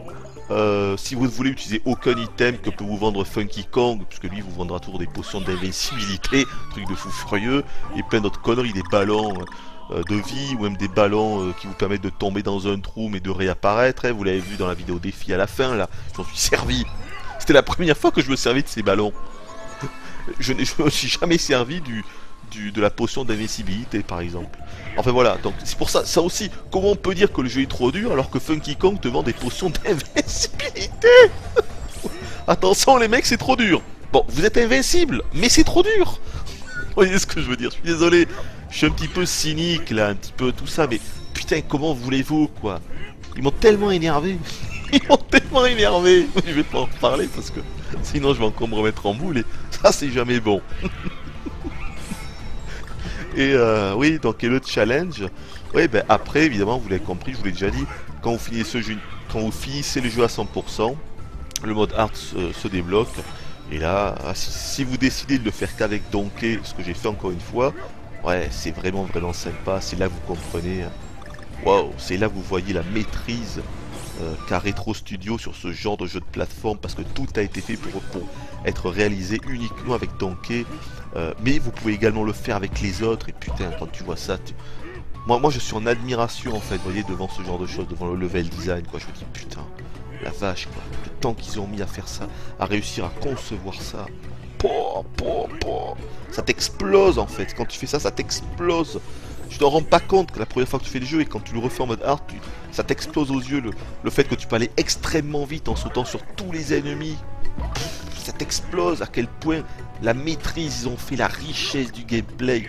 Il n'y a pas de mots quoi, il n'y a pas de mots véritablement. Qu'est-ce que j'ai mis d'autre? Ah alors ça va vous faire marrer. J'ai mis le gamepad hein, dans les points forts. Parce qu'en fait le gamepad ne sert à rien, donc c'est très bien. Bon, bah, vous le savez, je ne suis pas un fan du gamepad. J'aime pas trop l'ergonomie. C'est pas parce que c'est gros, c'est pas parce qu'il y a un écran au milieu, ça c'est très bien, hein, ils peuvent même le refaire dans le futur, j'ai pas de problème avec ça. Non, non, je vous l'ai déjà dit, c'est les boutons à droite et le stick à droite qui est mal placé, c'est une aberration pour moi, c'est juste incroyable. Je vais vous le redire une dernière fois, Nintendo ont privilégié l'esthétique à l'ergonomie. C'est tout, c'est tout. C'est juste que visuellement, c'est plus classe d'avoir les deux sticks sur la même ligne. Vous voyez, sur le même horizon, horizontalement ils sont exactement pareils. Alors que s'il avait mis de façon plus normale, un petit peu rabaissé, tout seul coup ça aurait été moche. Voilà, ils ont dû se dire, il nous faut un truc qui visuellement, ça parle à la ménagère de moins de 50 ans, parce que bien sûr, avec la Wii U, ils voulaient faire le même coup qu'avec la Wii. Sauf que ça n'a pas marché. Du coup maintenant, ils se retrouvent avec leur accessoire, le gamepad, qui ne sert plus à rien, puisque le gamepad, à la base, devait servir à attirer les casuals, à attirer monsieur et madame tout le monde. Ça n'a pas marché. Du coup, ils sont foutus. C'est pour ça que tous leurs jeux n'utilisent pas le gamepad, parce qu'ils avaient prévu toute une gamme de jeux pour les casuals, sauf qu'ils n'ont pas acheté la console. Du coup, ils sont dans la merde. Ils ont un gamepad qui ne leur sert à rien. C'est ça qui s'est passé. À mon avis, c'est exactement ça qui s'est passé. Ils s'attendaient à ce que la Wii U se vende bien comme la Wii. Ils devaient avoir des plans pour les jeux, mais ça n'a pas fonctionné. Ils se retrouvent avec un gamepad qui ne sert plus à rien. C'est quand même triste. Mais c'est très bien, parce que putain, je me suis dit, mais heureusement que ce Tropical Freeze n'est pas... Enfin, vous pouvez y jouer avec le gamepad, mais ce que je veux dire, c'est que vous n'êtes pas obligé d'y jouer avec le gamepad et genre d'utiliser l'écran tactile et ce genre de conneries, parce que là je vous laisse imaginer le calvaire. Hein. Je vous rappelle, juste pour mémoire, hein, que dans le Return, l'un des seuls défauts pour moi hein, que j'avais mentionné, c'était que la Wiimote et le Nunchuk étaient obligatoires. Et c'était que pour faire la roulade, mouvement très important de Donkey, attention, vous étiez obligé d'agiter la Wiimote, hein, de branler la branle-motte. On était obligé. Eh oui, et donc, une fois sur 10, ça fonctionnait pas, vous tombez dans le trou ou ça foire. Gros souci. Et même d'ailleurs, quand Donkey se baissait pour souffler, pareil, il fallait utiliser le machin. D'ailleurs, Donkey ne peut plus souffler dans cet épisode, mais tant mieux, parce que c'était franchement très moyen dans le return. Ça servait pas à grand chose de souffler sur les fleurs là pour faire apparaître des trucs. C'était pas la meilleure idée du monde, on va dire. Enfin voilà, tout ça pour dire que heureusement que le gamepad n'utilise pas enfin, qu'on n'est pas obligé de se servir du gamepad pour jouer à Tropical Freeze, c'est parfait. Vous voulez jouer avec le gamepad, comment ça s'appelle, le pad Wii U Pro. Ces noms sont tellement pourris, sans déconner, ces noms de manette, quoi. Le gamepad, la mablette, le Gameplay Pro, là, je sais pas ce qu'ils appellent, là, la manette Pro Controller, mais what the fuck, quoi, arrêtez de trouver des noms aussi stupides les uns que les autres pour vos manettes, quoi. Comment ça s'appelle? La manette Pro Controller, c'est ça, ouais, la manette Pro Controller, quoi. Le contrôleur pro. Ça veut rien dire, votre machin les mecs, ça veut juste rien dire. Vous pouvez y jouer avec ça, et vous pouvez aussi y jouer avec la Wiimote et le Nunchuk, hein. Si ça vous dit de branler la branle-motte, pourquoi pas. Quoique je dis ça, mais je ne sais pas du tout en fait si la reconnaissance de mouvement fonctionne toujours avec ce Tropical Freeze quand on utilise la Wiimote et le Nunchuk. Mais je sais que c'est compatible, voilà. Ah oui, alors un autre point fort, et là tout le monde ne sera pas d'accord, mais moi j'ai bien aimé tous les stages quasiment qui sont en tonneau fusée et en wagonnet. Donc ça évidemment c'est encore une fois repris du return, hein, les stages en tonneau fusée, vous en souvenez, c'est là où on est dans un tonneau fusée puisque ça porte bien son nom, et où donc on peut un petit peu comme ça incliner le tonneau en haut ou en bas, mais on ne peut pas du tout jauger la vitesse et donc il faut réussir comme ça à traverser tout le niveau. Moi j'aime bien ces niveaux. Il y en a qui vont vous dire que c'est trop dur, c'est des conneries, ce n'est pas trop dur, ça demande juste en fait un temps d'adaptation pour bien diriger le tonneau, mais ça fonctionne bien, et c'est fun, moi je trouve ça fun, c'est beau, c'est fun, et ça fonctionne. Et il n'y en a pas trop, s'il y en avait tout le temps je vous dirais c'est chiant, mais non, je crois que vous devez en avoir un par monde, donc il doit y en avoir 5 ou 6, c'est tout à fait acceptable, et puis c'est fun, moi j'aime bien ça, moi j'aime bien. Et les niveaux en wagonnet, pareil, je les trouve vraiment sympa, ça change un petit peu, ça met un petit peu de rythme, c'est bien. Les niveaux en wagonnet, pareil, vous en avez peut-être 4 ou 5, je sais pas. Et bien écoutez, moi je les ai bien aimés, c'est sympa. Vous pouvez vous baisser quand il y a des obstacles, ou toujours évidemment sauter. Il y a également quelques changements de plan parfois qui sont assez bien sentis, c'est rigolo. Séquences en wagonnet, réussies pour ma part, qui font bien évidemment référence au premier Donkey Kong Country, vous le savez parfaitement. Petit point sur la technique quand même, c'est vrai que j'en ai pas du tout parlé. En même temps, vous avez des yeux, hein, vous l'avez remarqué. Oui, le jeu est joli. Oui, le jeu est très joli. Mais non, le jeu n'est pas une claque. Ça, je tenais à le dire également. Je n'ai pas du tout reçu de claque dans ce Tropical Freeze, et j'ai l'impression qu'il y a encore beaucoup de joueurs, mais j'ai plutôt envie de dire comme d'hab les testeurs pro, qui pensent que quand un jeu est en HD, c'est qu'il est forcément magnifique. On avait eu le même genre de bullshit à la sortie de New Super Mario Bros. U, enfin Wii U là, où t'en avais qui nous expliquaient que c'était magnifique parce que c'était en HD, tu vois. Comme si un jeu qui est en 1080p est forcément beau. Évidemment, c'est de la connerie. C'est du bullshit en puissance, hein. Non, vous avez du 1080p qui est très moche, et vous avez du SD qui est très beau. Donc ça, faut arrêter les conneries. Juste pour ça, hein. Le HD, c'est pas forcément beau. C'est pour ça que cette histoire en ce moment qu'il y a entre les jeux en 720p, en 900p, en 1000p, en 1080p, qu'on n'arrête pas de nous rabâcher les oreilles, c'est vraiment un truc, mais... Autant parler du framerate, je peux comprendre... Parce qu'il y a une différence entre le 30 fps, le 60, le 25. Franchement, le plaisir de jeu peut être altéré à cause de ça. Mais le 720p, le 1080p, je m'en fous, mais alors comme l'an 40, vraiment. Donc oui, le jeu est beau, mais... Comment vous dire? Je m'attendais à mieux. Sincèrement, je m'attendais à mieux. Le truc, c'est que vous avez quelques niveaux qui sont vraiment très réussis. Mais très réussis. Le fameux niveau 3-1 dans la savane, inspiration le roi lion, c'est techniquement l'un des plus réussis. Parce que vous avez à la fois un premier plan réussi et un second plan, le background, qui lui aussi en jette vraiment. Parce que tout est en mouvement. En premier plan, vous avez des arbres qui bougent tout le temps. Donc en fait, les arbres qui servent de plateforme et qui bougent au rythme de la musique. C'est très réussi, c'est très bien fait et ça en jette. Et à l'arrière, vous avez de l'herbe. Et l'herbe qui bouge, je crois, hein, ou le blé, je sais pas trop ce que c'est, la savane, quoi, qui bouge. Enfin, c'est pour ça que ça en jette vraiment. En plus, avec le soleil et tout, waouh. Mais, des niveaux comme ça qui en jettent, sincèrement, il y en a peu. Les niveaux aquatiques, généralement, ils en jettent aussi. Et en plus de ça, au niveau artistique, je les trouve vraiment réussi aussi. Donc, niveau aquatique, il n'y a pas grand chose à redire. Mais après, par exemple, les niveaux enneigés, bof. Franchement, bof. Parce que souvent vous avez, autant sur les premiers plans que sur l'arrière-plan, c'est fixe. Il n'y a quasiment rien qui bouge en fait. Vous avez l'impression de voir un plan fixe. Vous voyez, c'est comme dans les vieux jeux comme Myst, où vous aviez les... Vous savez, en fait un plan 2D. Sauf que c'est bien en 3D, on est d'accord. Mais des fois, il y a tellement rien qui bouge sur le niveau entier. Moi je trouve ça dommage, je trouve que ça manque parfois un petit peu d'effet et ça manque de trucs qui bougent, de trucs un petit peu où tu sentirais que c'est vivant.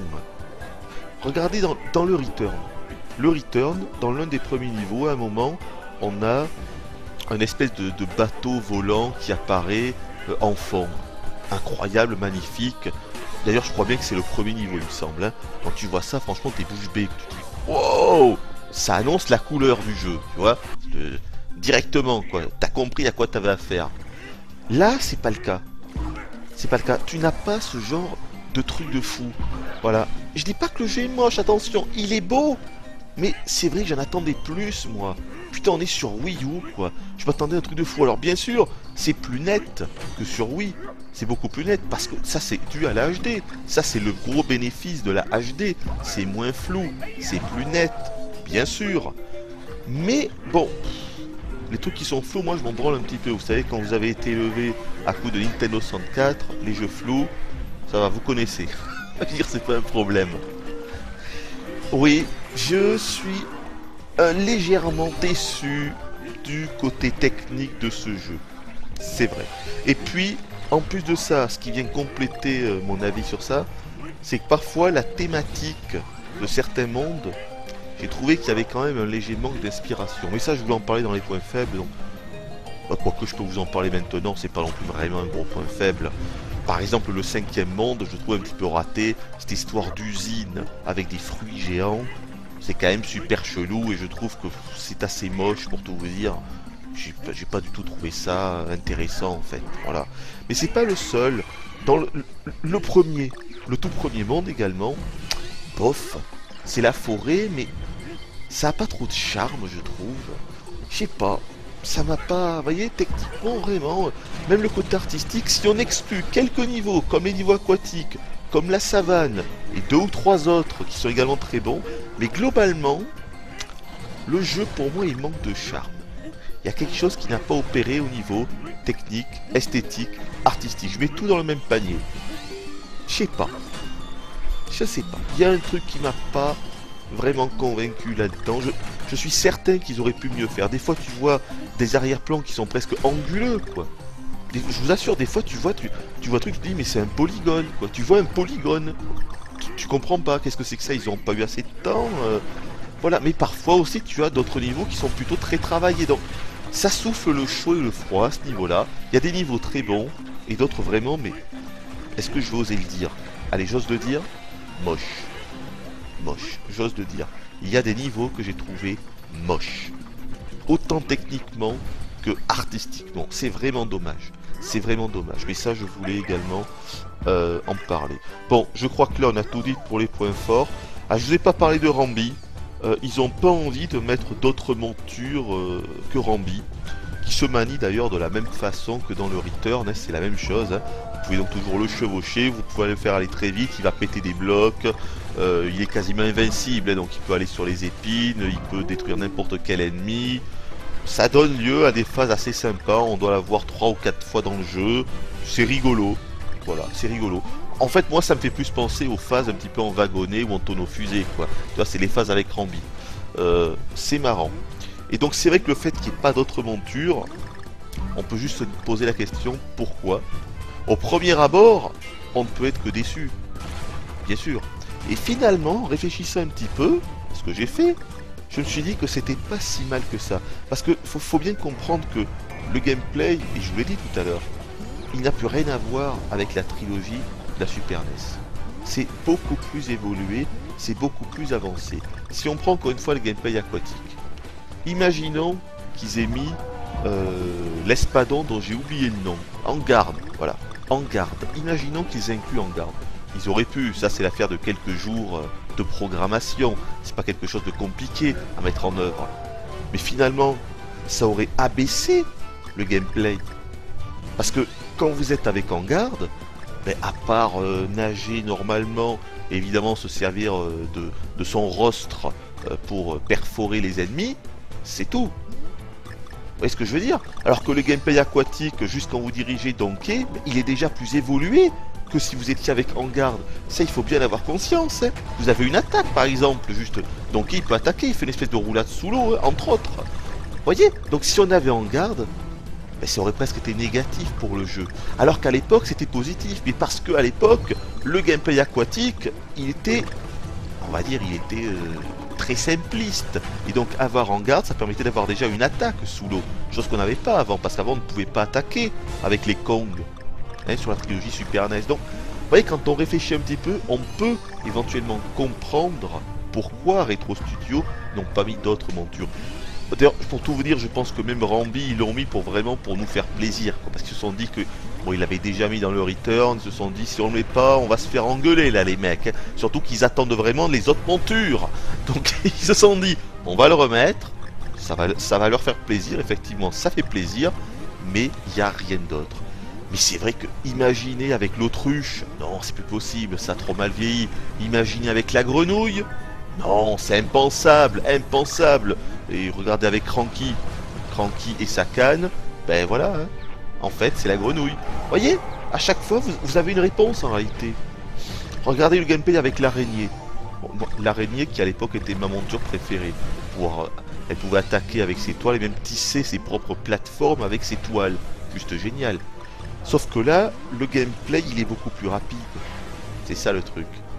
Donc, s'ils avaient foutu des phases avec la Spider, ça aurait peut-être alourdi le gameplay, parce qu'on aurait été obligé d'aller lentement.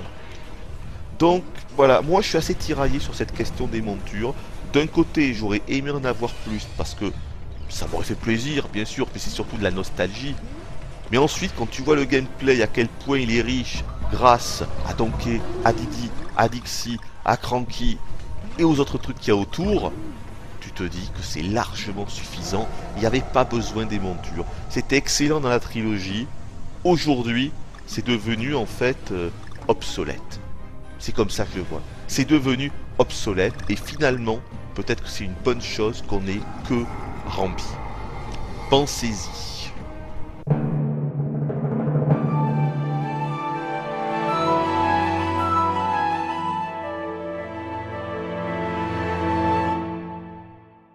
Alors les points faibles. Bon, la plupart des défauts que j'ai essayé de trouver, parce que déjà j'ai dû essayer d'en trouver, c'est des trucs, c'est pas des défauts vraiment flagrants, énormes, et qui empiètent véritablement le plaisir de jeu. C'est des trucs qui peuvent être un peu pénibles, mais c'est pas exaspérant. Pour moi, ce jeu n'a pas véritablement de défaut, un truc qui ferait dire non, mon Dieu, non. Ça, y a pas. Il n'y a pas de ça. Alors déjà, la première chose dont j'ai envie de parler, c'est que quand j'ai terminé, je suis quand même un petit peu resté sur ma faim. Je me suis dit, c'est tout? Ah ouais. Un petit peu déçu. Un petit peu déçu, alors... Au premier abord, j'étais déçu finalement du nombre de niveaux. Mais quand tu vois qu'il y en a quand même 57, ben non, 57 c'est correct, surtout qu'ils sont quand même assez longs. Donc non, tu peux pas critiquer ça. Je sais pas. Mais c'est vrai que j'en voulais plus. J'en voulais plus. il aurait fallu, je dirais, 2 îles de plus. 2 mondes supplémentaires, avec 2 nouvelles thématiques. Parce que là, comme je vous ai dit tout à l'heure, les thématiques ne m'ont pas vraiment marqué. C'est vrai que j'ai pas été sur le cul avec ça. C'est la forêt, pas top. Le 5e monde, pas top. Ouais, le monde aquatique, ok, il est sympa. Même le second monde, espèce de truc un petit peu hollandais, avec des plaines, des collines, un petit peu montagneux, ça peut éventuellement faire penser à la thématique de Donkey Kong Country 3. C'est sympa, mais je sais pas, à chaque fois il y avait un truc où je me disais, il y a quelque chose qui passe pas très bien. Déjà. Et ensuite, comme je vous dis, un petit peu trop court. Ouais, je suis resté sur ma faim. Il aurait fallu, comme je vous dis, 2 mondes de plus. Et également, mais ça je vous l'ai... Attendez, j'avais de travers. Mais ça je vous l'ai déjà dit tout à l'heure. J'aurais vraiment aimé que le 7e monde, c'est-à-dire le monde caché, le monde ultime que l'on débloque à la fin, il y ait plus de 3 niveaux. Il y en a marre, faites un véritable monde caché avec 8 niveaux, 10 niveaux, 10 gros stages comme les autres et un boss final différent du boss final de base quand on fait le jeu normalement. Et là je vous aurais dit, bravo, ça c'est du beau travail, excellent, il n'y a rien à dire, sauf que c'est pas le cas, putain, c'est pas le cas.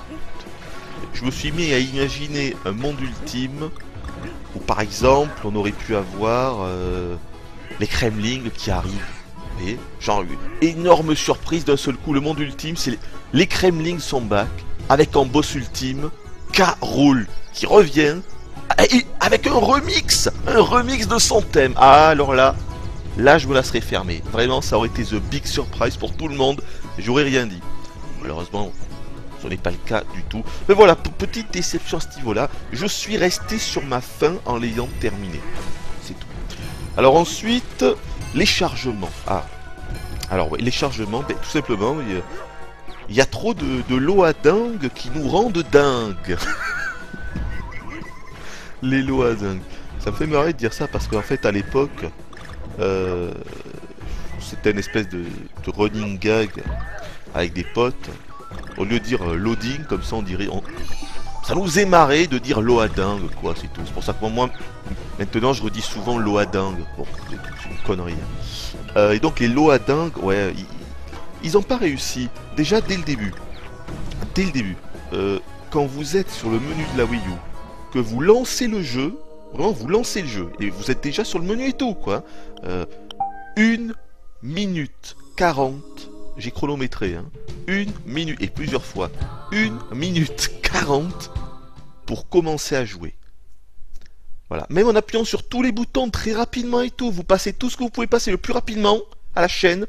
1 minute 40 à partir du moment où vous lancez le jeu jusqu'au moment où vous êtes dans un niveau et que vous commencez à jouer. Pas moins d'1 minute 40, c'est énorme. C'est vraiment énorme. Je vais pas vous faire l'affront de faire la comparaison évidemment avec la trilogie Super NES, hein, évidemment c'était sur cartouche et tout. Mais la trilogie Super NES, excusez-moi, en 20 secondes, vous commencez à jouer. T'allumes la console. Et encore, vous devez allumer la console, parce que si en plus on doit allumer la Wii U et qu'on a chronométré à partir de là, c'est 2 minutes. Hein. Vous pouvez rajouter 20 secondes. Enfin, bref, voilà. Je sais pas ce qui s'est passé. Ce qu'on voit bien, c'est qu'il y a 2 gros temps de chargement. Il y a 2 trucs qui se chargent. Alors évidemment, l'un des 2 c'est notre sauvegarde, on peut comprendre. Mais dès le début, vous avez un gros temps de chargement de genre 30 à 40 secondes dès que vous lancez le jeu. Et je me demande vraiment ce que ça charge. Peut-être que ça charge les musiques, peut-être que ça charge des éléments du décor, je sais pas. Mais Retro Studio ont dû avoir un problème en fait au niveau du jeu. Peut-être que les niveaux sont tellement longs que s'ils n'avaient pas fait cette espèce de chargement dès que vous lancez le jeu, ben, les chargements de chaque niveau, parce que vous avez aussi un chargement à chaque niveau, hein, auraient été plus longs que ce qu'ils ne sont déjà. Donc, je sais pas, il y a quelque chose. Peut-être que les niveaux sont longs, je sais pas. Il y a un truc qui prend du temps à charger. C'est pour ça qu'au départ, on a déjà un temps de chargement de 40 secondes dès le début. Et en plus de ça, ce qui est énervant, c'est que dès le début, enfin, à chaque fois que vous lancez votre partie, vous devez toujours choisir alors quelle manette vous voulez. Oui, je prends celle-là. Est-ce que tu veux changer la configuration des touches? Non, je veux pas. Est-ce que tu veux faire ça? Non. What the fuck, quoi. Si je veux changer la configuration des touches, je vais dans les options. Mais non, là, à chaque fois, on doit mettre oui. On doit mettre oui. Enfin, ou non, on doit mettre qu'on veut pas changer la configuration à chaque fois. C'est complètement débile. Pourquoi il n'y a pas... Non, normalement, ça se fait dans les options, ça. Ouais, voilà, c'est des trucs un petit peu étranges comme ça. Bon, mais si avec ça, je vous en parlerai pas. Parce que c'est relou quand vous lancez la console, quand vous lancez le jeu, mais après, ça peut aller. Sauf que non. Sauf que non. Ce qui m'a énervé, c'est qu'il n'y a pas, quand vous êtes dans un niveau, que vous voulez recommencer le niveau, parce que par exemple, vous venez de rater une pièce de puzzle, ce qui peut arriver, ou une lettre K, eh bien vous êtes évidemment obligé de recommencer le stage. Eh bien, il n'y a pas d'option pour restart. Il n'y a pas l'option recommencer. Donc vous êtes obligé, en plein milieu d'un stage, de quitter le niveau, ce qui occasionne déjà un premier temps de chargement, pour revenir sur la world map, pour re-rentrer dans le niveau, ce qui occasionne encore un temps de chargement, et pouvoir en faire commencer à jouer. Et ça, c'est 40 secondes. J'ai chronométré. C'est 40 secondes. Alors quand vous jouez normalement, ça va. C'est pas la mer à boire, c'est pas non plus catastrophique. Mais quand vous vous êtes mis en tête de trouver toutes les pièces de puzzle et que par exemple vous en ratez une qui est à 30 mètres du début du niveau et que vous savez que vous êtes obligé de recommencer parce que des fois vous avez une pièce de puzzle qui ne va apparaître qu'une fois. Ou alors des fois vous avez évidemment les pièces de puzzle qui sont dans les salles bonus. Les salles bonus on en parlera juste après d'ailleurs. Et que donc si vous la ratez dans cette salle bonus, vous pouvez pas recommencer directement. Vous êtes obligé de restart. Vous devez encore recommencer le stage entièrement. Voilà, donc c'est là où c'est vraiment relou, c'est quand vous devez à chaque fois recommencer le niveau quand vous voulez finir le jeu à 100% et que donc voilà, quitter le niveau, world map, re-rentrer, c'est relou, c'est 40 secondes à chaque fois. Alors une fois ça va, deux fois, trois fois, mais quand c'est 50 fois, quand c'est 100 fois, ça va vous faire chier. Voilà. Et d'ailleurs c'est assez incompréhensible parce que le time attack, le mode chrono, pour le coup il a été bien pensé parce que là ils ont bien foutu l'option recommencer. Et heureusement, parce que là c'était impensable de faire le time attack sans ça. Vous imaginez, genre vous commencez le time attack, vous vous rendez compte qu'au bout de 10 secondes vous avez déjà fait une petite erreur. Donc vous ne pouvez pas 40 secondes d'attente entre chaque try, ça c'était impensable. Mais ils ont bien fait le truc. Là, vous avez bien l'option recommencer, et en une poignée de secondes, vous recommencez votre chrono, et voilà, ça c'est bien géré. Voilà, mais je pense que ce qu'il y a eu, c'est évident, c'est obvious, c'est que quand vous faites le jeu normalement, il y a beaucoup en fait de micro-sauvegarde. Quand vous ramassez par exemple une pièce de puzzle et que vous crevez, la pièce de puzzle en fait elle est déjà sauvegardée. Et c'est pareil pour tout, les pièces bananes et plein d'autres conneries. Donc c'est pour ça, ce jeu il sauvegarde automatiquement tout le temps, c'est pour ça qu'il y a toujours des temps de chargement quand vous quittez un niveau et quand vous rentrez. Voilà. Alors que le mode chrono, vous ne pouvez pas choper les pièces de puzzle et les autres conneries, c'est que pour le chrono. Du coup le machin, il a rien à sauvegarder, il charge juste le niveau une fois et ensuite vous pouvez le refaire directement. Voilà l'explication. Mais c'est quand même assez relou. Oui, il y a beaucoup de temps de chargement, beaucoup de loading et ça peut vous rendre dingue. Alors ensuite, oui, alors je vous parlais des bonus stages. Très rapidement, bah ils sont pas top pour pas dire nul, parce que quand tu vois la qualité du jeu dans sa globalité, c'est dommage d'avoir des bonus stages qui sont pas du tout intéressants. C'est ça le truc. Déjà parce que de base, ils sont pas intéressants, mais en plus de ça, ils se répètent quoi. Donc t'as le double combo, truc nul de base, et en plus de ça, qui se répète. C'est pas top. Déjà, qu'est-ce que les bonus stages? Les bonus stages, vous en avez au moins un, voire des fois deux dans chaque niveau, donc il y en a beaucoup, hein. Et donc à chaque fois, c'est une pièce unique, une salle unique, comme dans le Return de toute façon. Hein, il me semble bien que dans le Return, c'était un petit peu la même chose. Et donc vous avez plein de bananes, je crois 100 bananes en tout, affichées à l'écran, et vous devez récupérer les 100 bananes, genre en moins de 30 secondes, vous avez un timer. Ça sera comme ça tout le temps. Et vous avez une dizaine de salles différentes. Évidemment, elles sont pas toutes pareilles non plus. Il y en a une dizaine différentes, mais vous allez quand même toutes les voir au moins 3, 4 fois, 5 fois, 6 fois. Hein.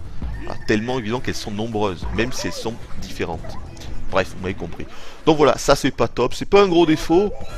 Mais c'est vrai qu'on se demande juste pourquoi ils n'ont pas fait un effort de faire quelque chose de plus élaboré, de plus intéressant.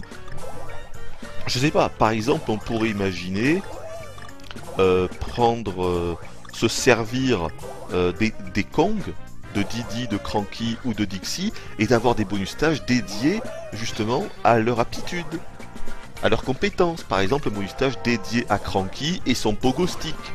Vous voyez, avec sa canne.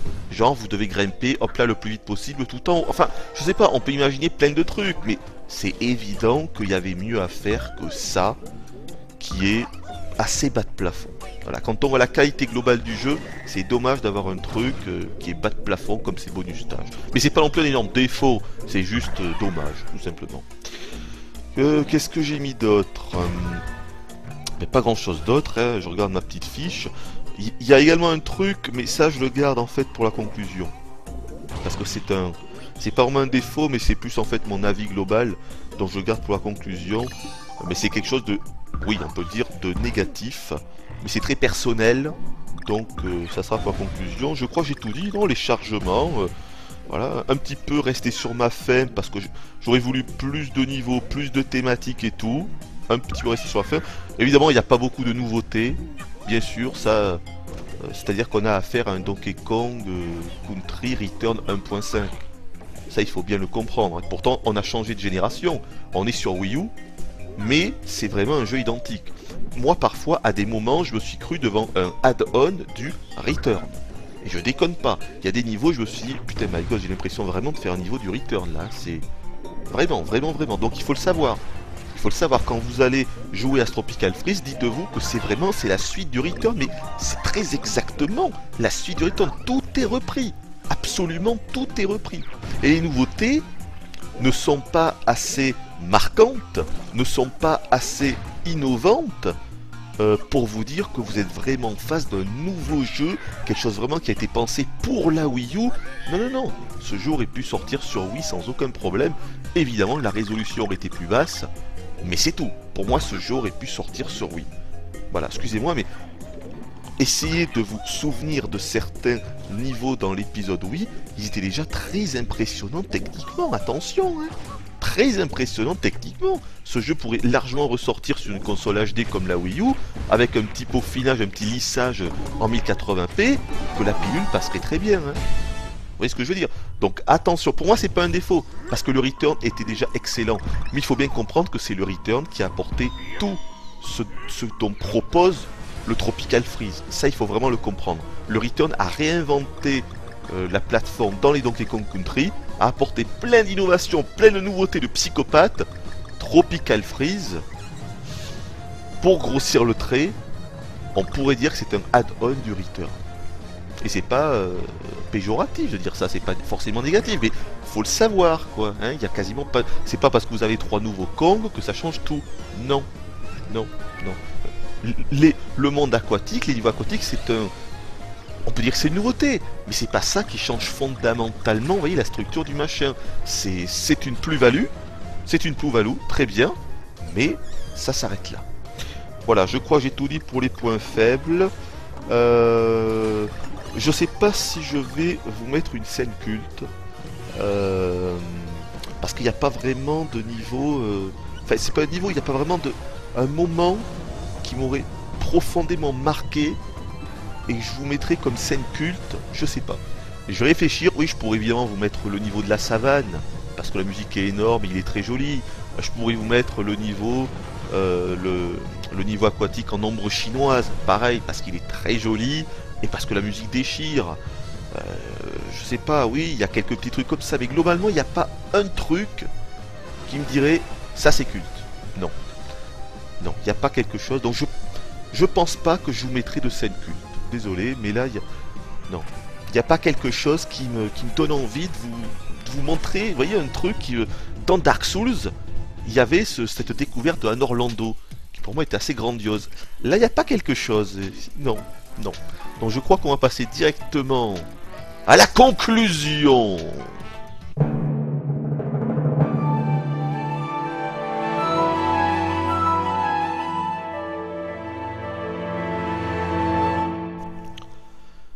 Donkey Kong Country Tropical Freeze est d'ores et déjà un incontournable sur Wii U. Ça, il faut en avoir conscience. Même quand la console sera morte, ce jeu fera partie du top 10 sans aucun doute. Aucun problème avec ça. Excellent jeu, bourré de qualité, ça transpire le savoir-faire, un gameplay fin. et précis, des idées de level design dans tous les sens, avec un petit peu trop de redites, je trouve, mais quand même, tout ça fonctionne très bien, et j'imagine qu'à travers tout ce que j'ai pu vous dire, au travers là de cette vidéo, ben, peut-être vous vous dites, alors mon dieu, Hooper il a complètement adoré ce jeu, c'est incroyable, c'est un énorme coup de cœur, oh mon dieu, la note va être stratosphérique. Eh bien non, la réponse est non, parce que je vais essayer de vous résumer ça en une phrase. Parce que c'est quelque chose qui est assez abstrait, ce dont je vais parler maintenant, et je suis pas sûr de pouvoir bien vous l'expliquer. En gros, ce jeu ne m'a pas marqué.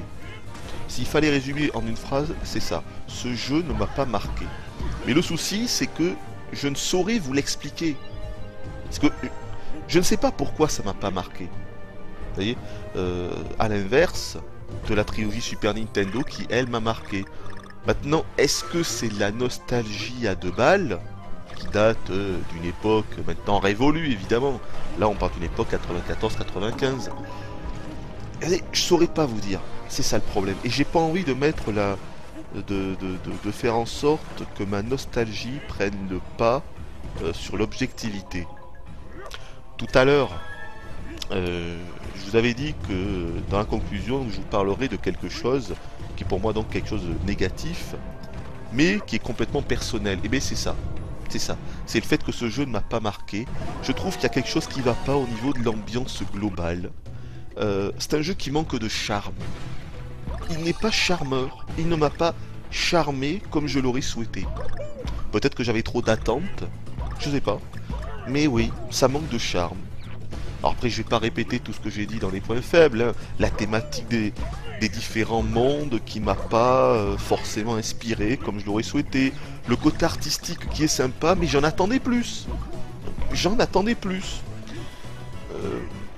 Je dirais même, si j'étais vraiment sévère, je pourrais dire que j'ai trouvé le jeu un peu trop froid, un peu trop aseptisé.